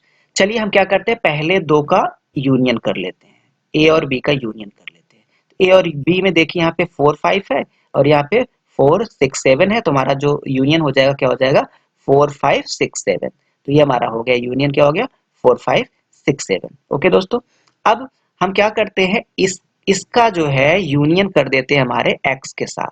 ठीक है, तो क्या हो जाएगा a union b union x। ठीक है, तो आपको क्या करना पड़ेगा, इसका और इसका कॉम्बिनेशन बना देना पड़ेगा। ठीक है, तो यहाँ पे देखिए 1 है, 4 है, 5 है, फिर 6 है, 7 है, 8 है। तो आपका क्या बन जाएगा इसका यूनियन, 1 4 5 6 7 8। ओके दोस्तों, अब हम क्या करते हैं, अब हम लास्ट के ये दो जो हैं इनका पहले क्या करेंगे, यूनियन करेंगे, और बाद में फिर हम इसका ए के साथ यूनियन करेंगे। तो पहले जब हम ए बी यूनियन एक्स करते हैं, तो बी यूनियन एक्स आप देखिए क्या हो जाएगा, बी के साथ एक्स को हमने कंबाइंड किया, ये 4 5 6 4 6 7 था, यहाँ पे 4 नहीं था तो 4 आके बैठ गया, और 6 7 ऑलरेडी था, तो हमारा क्या बन जाएगा 1 4 5 6 7 8, 1 4 5 6 7 8। और उसके बाद जब हम इसका यूनियन ए के साथ करते हैं, किसका, बी यूनियन एक्स का, तो देखिए ये आपका क्या बन जाता है 1 4 5 6 7 8। अब आप अगर देखें ध्यान से, तो ऊपर वाला ये जो सेट है और ये वाला जो सेट है, इन दोनों का रिजल्ट बिल्कुल सेम है। आप देख सकते हैं, इसमें भी एक, इसमें भी एक, इसमें भी 4, इसमें भी 4, इसमें भी 5, इसमें भी 5, यहाँ 6, ये 7 और ये 8। तो कहने का मतलब हमें क्या समझ में आया कि अगर 3 सेट हैं तो पहले 2 का यूनियन करके हम तीसरे के साथ यूनियन करें, या फिर लास्ट के 2 का यूनियन करके पहले के साथ यूनियन करें, हमें रिजल्ट क्या मिलेगा, सेम मिलेगा। और इस प्रॉपर्टी को हम क्या कहते हैं, साहचर्य नियम। ये आप क्या क्या कहलाता है, साहचर्य नियम। जब हम क्वेश्चंस को सॉल्व करेंगे तो इन सारे जो हमारे गुणधर्म है इसको हम विशेष रूप से यूज करेंगे, तो इसको ध्यानपूर्वक समझिएगा। अगला देखते हैं, अगला हमारा नियम क्या है, तत्समक नियम, फाई संक्रिया और यू का तत्समक अवयव। ये 3 चीजें हैं। चलिए दोस्तों, इसके बारे में हम समझते हैं। इसमें देखिए पहला दिया हुआ है, इसमें A union phi is equal to A दिया हुआ है। दोस्तों समझने वाली बात देखिए, ए जो है कोई एक सेट होगा, इसमें कुछ एलिमेंट्स होंगे, और फाई जो होगा उसमें कुछ नहीं होगा। तो अगर हम कुछ नहीं को ए के साथ जोड़ेंगे तो ए ही तो आएगा, है ना। तो इस तरह से आपका ए यूनियन फाई हमेशा क्या आएगा, ए आएगा, और इसको हम क्या कहते हैं, फाई और यूनियन का तत्समक अवयव। ठीक है, अगला क्या है, अगर हम ए के साथ ए का यूनियन करेंगे, ए के साथ ए का, तो क्या होगा, वही एलिमेंट फिर से तो आ रहे हैं, तो और हम जानते हैं कि हमारा जो सेट होता है उसमें एलिमेंट्स को हम रिपीट नहीं करते, तो फिर हमारा रिजल्ट क्या आ जाएगा, ए आ जाएगा। तो किसी भी सेट के साथ उसी सेट का अगर हम यूनियन करेंगे तो फिर से हमें वही सेट प्राप्त होता है। इसको हम क्या कहते हैं, वर्गसम नियम। क्या कहते हैं, वर्गसम नियम। ठीक है, और एक आखिरी इसमें और है, अगर हम यूनिवर्सल सेट के साथ किसी सेट का अगर हम यूनियन करें, यूनिवर्सल सेट का किसी सेट के साथ अगर हम यूनियन करें तो हमें क्या मिलेगा, यूनिवर्सल सेट ही मिलेगा, क्योंकि जो हमारा U होगा, ठीक है, यही तो हमारा यूनिवर्सल सेट होगा, और हमारा जो सबसेट होगा A, वो क्या होगा, इसी का एक सबसेट ही तो होगा। तो जब भी हम इन दोनों का यूनियन करेंगे, इसका और इसका, तो ये हमारा पूरा ये पूरा एरिया हमारा हो जाएगा, अर्थात हमारा रिजल्ट क्या हो जाएगा, U हो जाएगा। ठीक है दोस्तों, इसको हम बोलते हैं यूनियन का नियम। ठीक है, चलिए आगे बढ़ते हैं।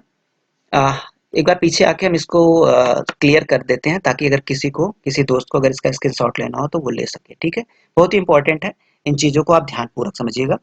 चलिए आगे बढ़ते हैं।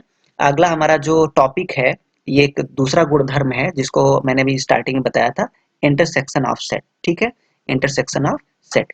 दो ही गुणधर्म हम दो ही संक्रिया हम मेन रूप से पढ़ते हैं। पहला क्या था, यूनियन ऑफ सेट, दूसरा क्या है, इंटरसेक्शन ऑफ सेट। इसको हम हिंदी में क्या बोलते हैं, सर्वनिष्ठ। ओके दोस्तों, चलिए सर्वनिष्ठ क्या होता है पहले जान लेते हैं।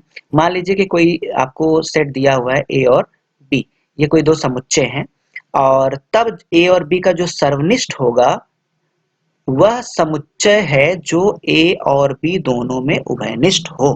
कहने का मतलब कि ए और बी का जो हम जब इनको हम बनाएंगे तो इनका जो ये कॉमन पार्ट होगा, ये ऐसा पार्ट जो कि दोनों में हो, ठीक है, यही आपका क्या कहलाएगा, सर्वनिष्ठ या फिर इंटरसेक्शन कहलाएगा। इसको हम दोनों सेटों के बीच ये प्रतीक लगाकर प्रदर्शित करते हैं। ठीक है, इस प्रतीक को दोनों सेट के बीच में हम लगा के इसको निरूपित करते हैं। जैसे कि आप इसको अगर प्रतीकात्मक भाषा में इसकी परिभाषा को समझें तो यहाँ पे क्या होगा, A intersection B is equal to x such that x is element of A and x is element of B. दोस्तों मैंने पिछले स्लाइड में आपको बताया था कि अगर यहाँ पे यूनियन रहता है तो आपको यहाँ पे क्या यूज करना पड़ता है, या। ठीक है दोस्तों, या यहाँ पे यूज करते हैं और अगर ये इंटरसेक्शन है तो हम क्या यूज करते हैं, और यूज करते हैं या फिर एंड यूज करते हैं। ठीक है, या और इन चीजों को आप समझिएगा।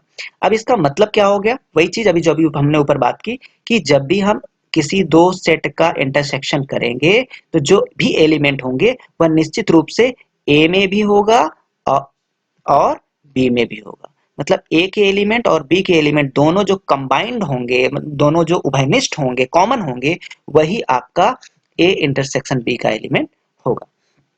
इसको हम यहाँ पे थोड़ा सा मिस्टेक है, ये आपका इस तरह से होना चाहिए, उल्टा। ठीक है, और ए और बी को हम ए सर्वनिष्ठ बी पढ़ते हैं। क्या पढ़ते हैं, ए सर्वनिष्ठ बी। इंग्लिश में क्या कहते हैं, ए इंटरसेक्शन बी। यहाँ पे आप देखिए डायग्राम के माध्यम से, वेन डायग्राम के माध्यम से प्रदर्शित किया गया है। देखिए ये आपका सेट क्या है, ए है, और दूसरा वाला ये सेट क्या है, ए पूरा था, ये पूरा ए था यहाँ से यहाँ तक।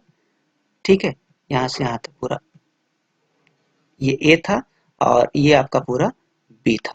ठीक है, अब जब हमने इस दोनों सेट को प्रदर्शित किया वेन डायग्राम पे तो ये जो पार्ट आया, ये पार्ट आपका क्या बन गया,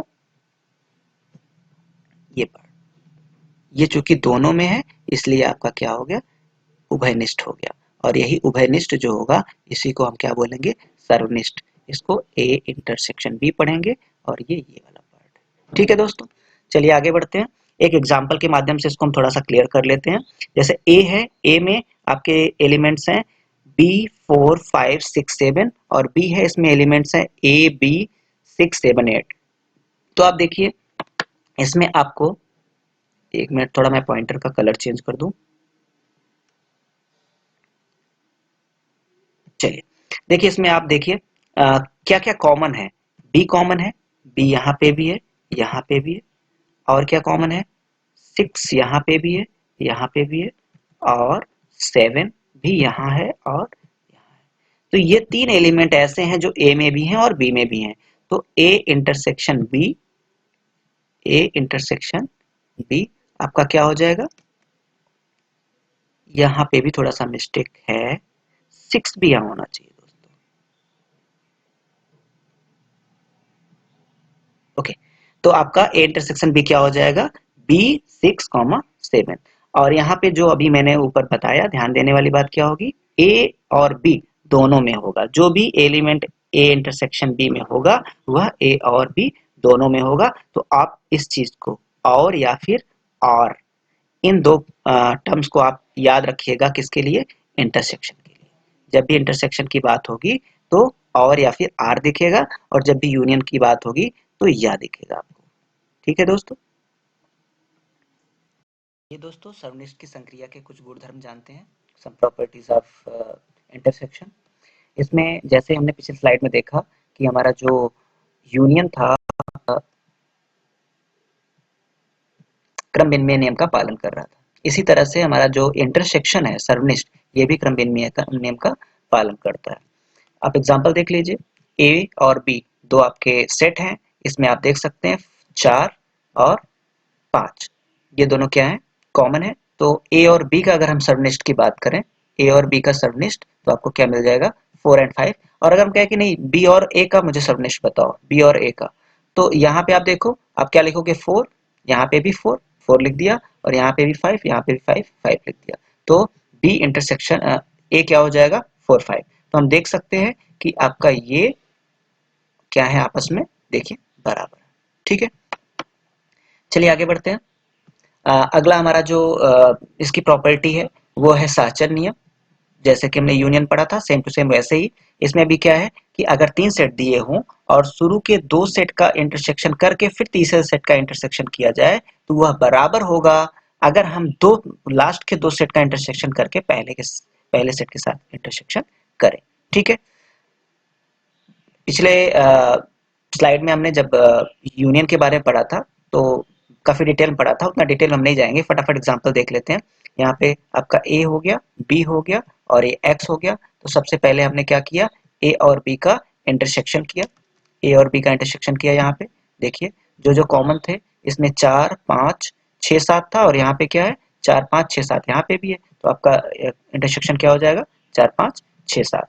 अब उसके बाद इसका जो है जब हम x के साथ करेंगे तो जो टर्म x में और इसमें दोनों में कॉमन होगा वो उठा लेंगे। तो देखिए 4 दोनों में नहीं है, सिर्फ इसमें है, और 5 दोनों में है, और 6 दोनों में है, और 7 दोनों में है। तो हमारा रिजल्ट क्या आ जाएगा 5 6 7। ए इंटरसेक्शन बी को अगर हम x के साथ इंटरसेक्शन करेंगे तब। ठीक है, इस तरह से जब आगे बढ़ेंगे तो अब हम क्या करेंगे, b को x के साथ इंटरसेक्शन करके फिर a के साथ इंटरसेक्शन करेंगे। तो चलिए b और a का देखते हैं। b में क्या है 4 5 6 7 8 और इसमें 4 नहीं है लेकिन 5 6 7 8 है। तो b और x का इंटरसेक्शन क्या हो जाएगा 5 6 7 8। ठीक है, क्या हो जाएगा b इंटरसेक्शन x क्या हो जाएगा 5 6 7 और यहाँ पे एक टर्म छूट गया है, क्या होगा 8 होगा। ठीक, 5 6 7 8। अब जब हम b इंटरसेक्शन x को a के साथ करेंगे तो देखिए यहाँ पे 4 5 6 7 है और यहाँ पे क्या है 5 6 7 8 है। तो इसमें 5 6 7 ये जो 3 टर्म हैं वो क्या हो जाएंगे कॉमन हो जाएंगे। तो आपका रिजल्ट क्या आ जाएगा 5 6 7 8। तो आप दोनों केसेस देखिए, ये ऊपर वाला केस और ये नीचे वाला केस, आपको दोनों में साफ नजर आएगा कि दोनों का रिजल्ट क्या है सेम है। इसका मतलब हम कह सकते हैं कि हमारा जो सर्वनिष्ठ होता है वह साहचर्य नियम का पालन करता है। ठीक है दोस्तों, अगला जो हमारा गुण है वो देख लेते हैं क्या है। इसको हम कहते हैं फाई या फिर यूनियन का यूनिवर्सल सेट का नियम। ठीक है, फाई के साथ किसी सेट का अगर हम इंटरसेक्शन करें या फिर यूनिवर्सल सेट का किसी सेट के साथ इंटरसेक्शन करें तो क्या रिजल्ट आता है। देखिए फाई मतलब कुछ नहीं और ए मतलब कुछ ना कुछ इसमें एलिमेंट होगा।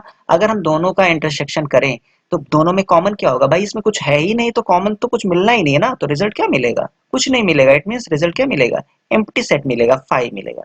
राइट, रिजल्ट क्या मिलेगा 5 मिलेगा। और इसी तरह से जब हम किसी यूनिवर्सल सेट की बात करें और उसी का एक सबसेट है ए, ठीक है, कोई यूनिवर्सल सेट है, ये आपका यूनिवर्सल सेट हो गया और इसी में कोई एक सेट क्या है ए है। तो अब कहा जाए कि इन दोनों का कॉमन क्या होगा, तो भाई ये जो पार्ट है ये एरिया ये उस आपके यूनिवर्सल सेट में भी है और इसमें भी है। तो आपका रिजल्ट क्या आ जाएगा ए आ जाएगा। ठीक है दोस्तों, आगे बढ़ते हैं। एक इस पे एग्जांपल दिया गया है, एक सेट है n, इसमें आपके नेचुरल नंबर्स हैं और a है। अब n यहाँ पे क्या हो जाएगा आपका यूनिवर्स हो जाएगा, n क्या हो जाएगा यूनिवर्सल सेट हो जाएगा, सार्वत्रिक समुच्चय हो जाएगा और उसी का एक पार्ट है a। देख लीजिए, तो जब हम n और a का इंटरसेक्शन करेंगे, यहाँ पे हमको या तो u लिखना था या तो यहाँ पे हमको n लिखना था। ठीक है, ये n हो गया। तो अब हम n और a का जब इंटरसेक्शन करेंगे तो आप देखोगे क्या आ जाएगा a आ जाएगा। देखिए ए ही तो आया है, ये आपका ए है और ये आ गया यहाँ पे। ठीक है, चलिए आगे बढ़ते हैं। अब सर्वनिष्ठ की कुछ संख्याओं के कुछ गुणधर्म कुछ और हैं, उसको कंटिन्यू कर लेते हैं। अगर हम किसी भी सेट का उसी सेट के साथ इंटरसेक्शन करेंगे तो भाई देखो जो इसमें है वही इसमें भी है, तो कॉमन वही सारे तो हो जाएंगे। तो आपका रिजल्ट क्या आ जाएगा वही सेट फिर से आ जाएगा और इसको क्या कहते हैं वर्ग सम नियम। ठीक है, इसमें भी आपका एग्जांपल दिया हुआ है, ये एक सेट है, इसी के साथ फिर इसी का सर्वनिष्ठ किया गया तो रिजल्ट यही आ गया। आगे देखते हैं आपका ये वितरण या बंटन नियम काफी इंपॉर्टेंट है, डिस्ट्रीब्यूटिव लॉ देख लेते हैं क्या है। अभी देखो इसमें क्या है, जब हम ए का इंटरसेक्शन करते हैं किसी एक सेट के साथ जो कि क्या है ऑलरेडी वो यूनियन है, मतलब दो सेट के यूनियन के साथ जब हम एक सेट का इंटरसेक्शन करते हैं तो आप देखो क्या होगा, यह जो ये पार्ट है ये वाला पार्ट, मैं पॉइंटर का कलर चेंज कर देता हूँ, एक मिनट, ये लीजिए, ये जो पार्ट है ये वाला पार्ट ये क्या होगा वितरित हो जाएगा किसके साथ बी के साथ और फिर किसके साथ एक्स के साथ।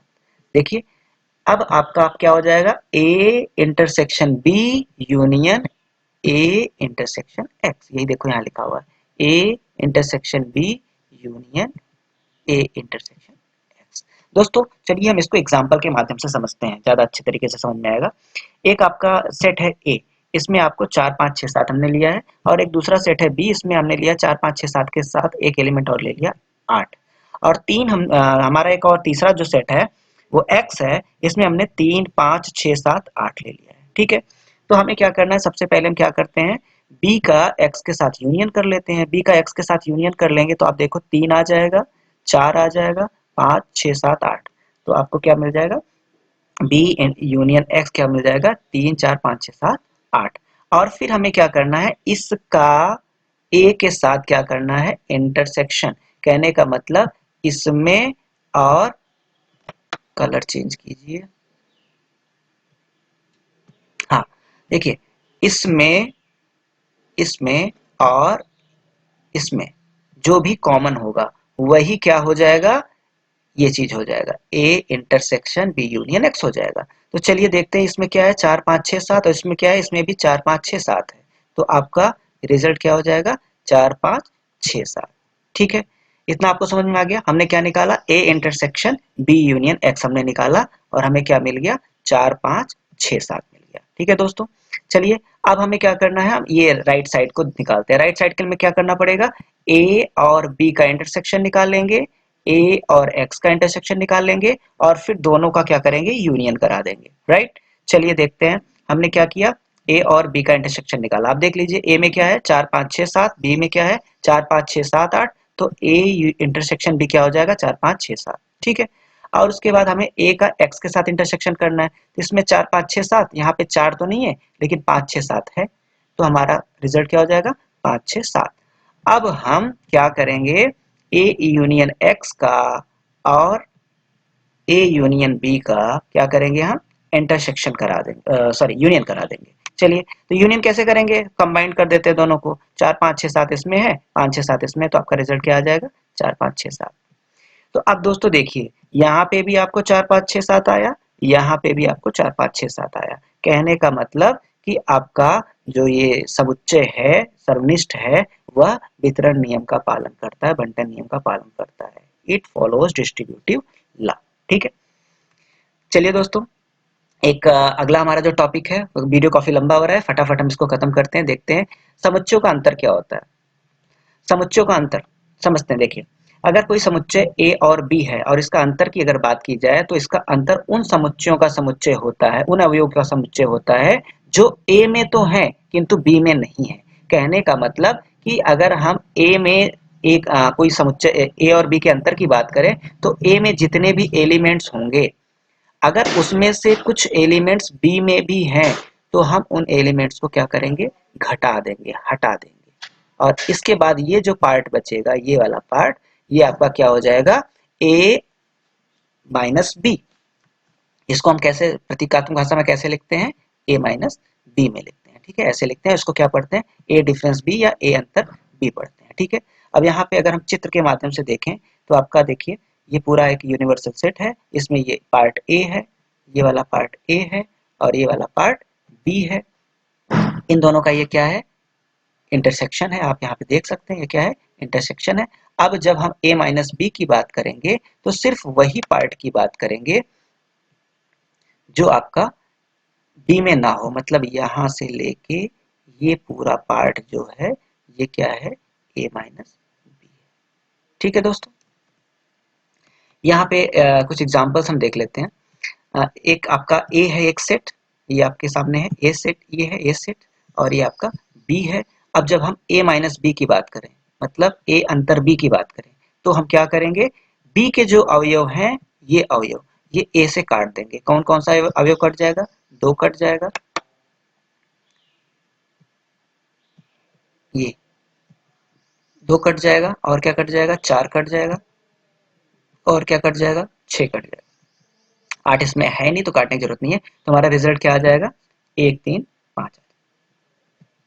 और अगर इसी का उल्टा अगर हम b माइनस ए की बात करें, b माइनस ए की, तो आप देखिए क्या क्या कट जाएगा b में से, एक है नहीं तो कटने की जरूरत नहीं है, 2 है तो 2 कट जाएगा, 3 है नहीं तो कटने की जरूरत नहीं है, 4 है तो 4 कट जाएगा, 5 है नहीं तो कोई बात नहीं, 6 है तो 6 कट जाएगा, तो b माइनस ए आपको क्या मिल जाएगा, सिर्फ 8 मिल जाएगा। ठीक है दोस्तों, चलिए हमारा एक आखिरी टॉपिक जो है कॉम्प्लीमेंट ऑफ अ सेट, समुच्चय का पूरक, उसके बारे में जानते हैं।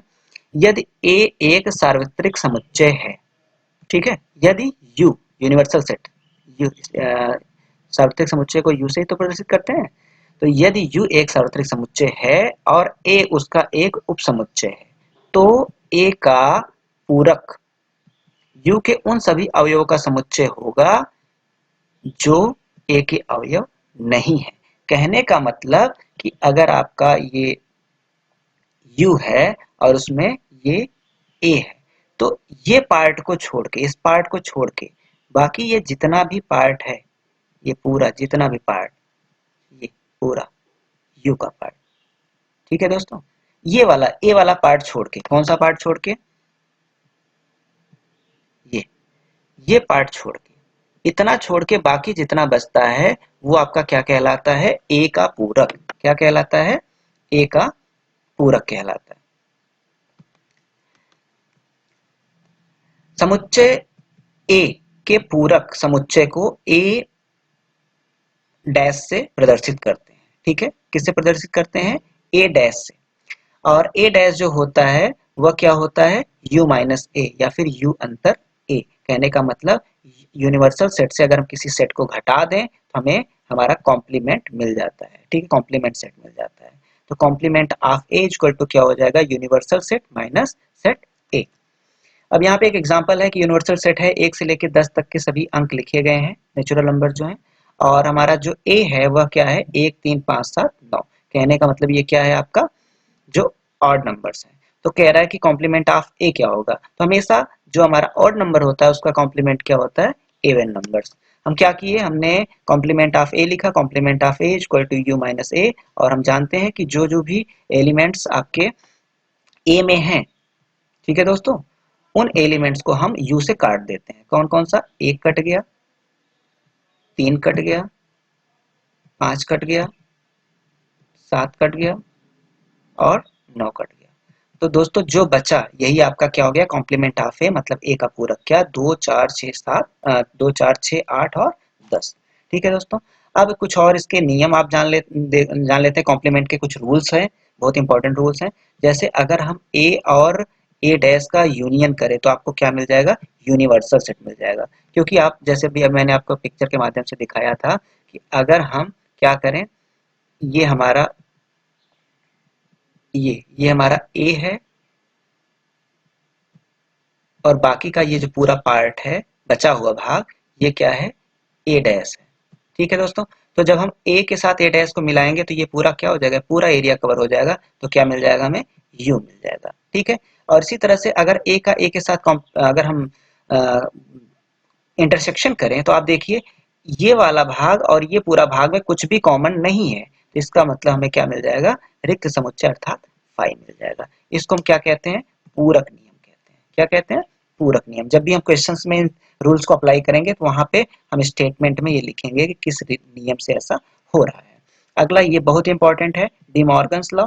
डिमॉर्गन्स लॉ को हम वेन डायग्राम के माध्यम से प्रूव भी कर सकते हैं, बट इतना बहुत इंपॉर्टेंट इस आपके लेवल का है नहीं, इसलिए हम इसको इस वीडियो में कवर नहीं करेंगे। आगे कभी वीडियो बनाएंगे तो उसमें जरूर रखेंगे। ठीक है, अब इसमें डिमॉर्गन्स लॉ क्या है कि अगर ए यूनियन बी का कॉम्प्लीमेंट जो होता है वह ए के कॉम्प्लीमेंट और बी के कॉम्प्लीमेंट के इंटरसेक्शन के बराबर होता है।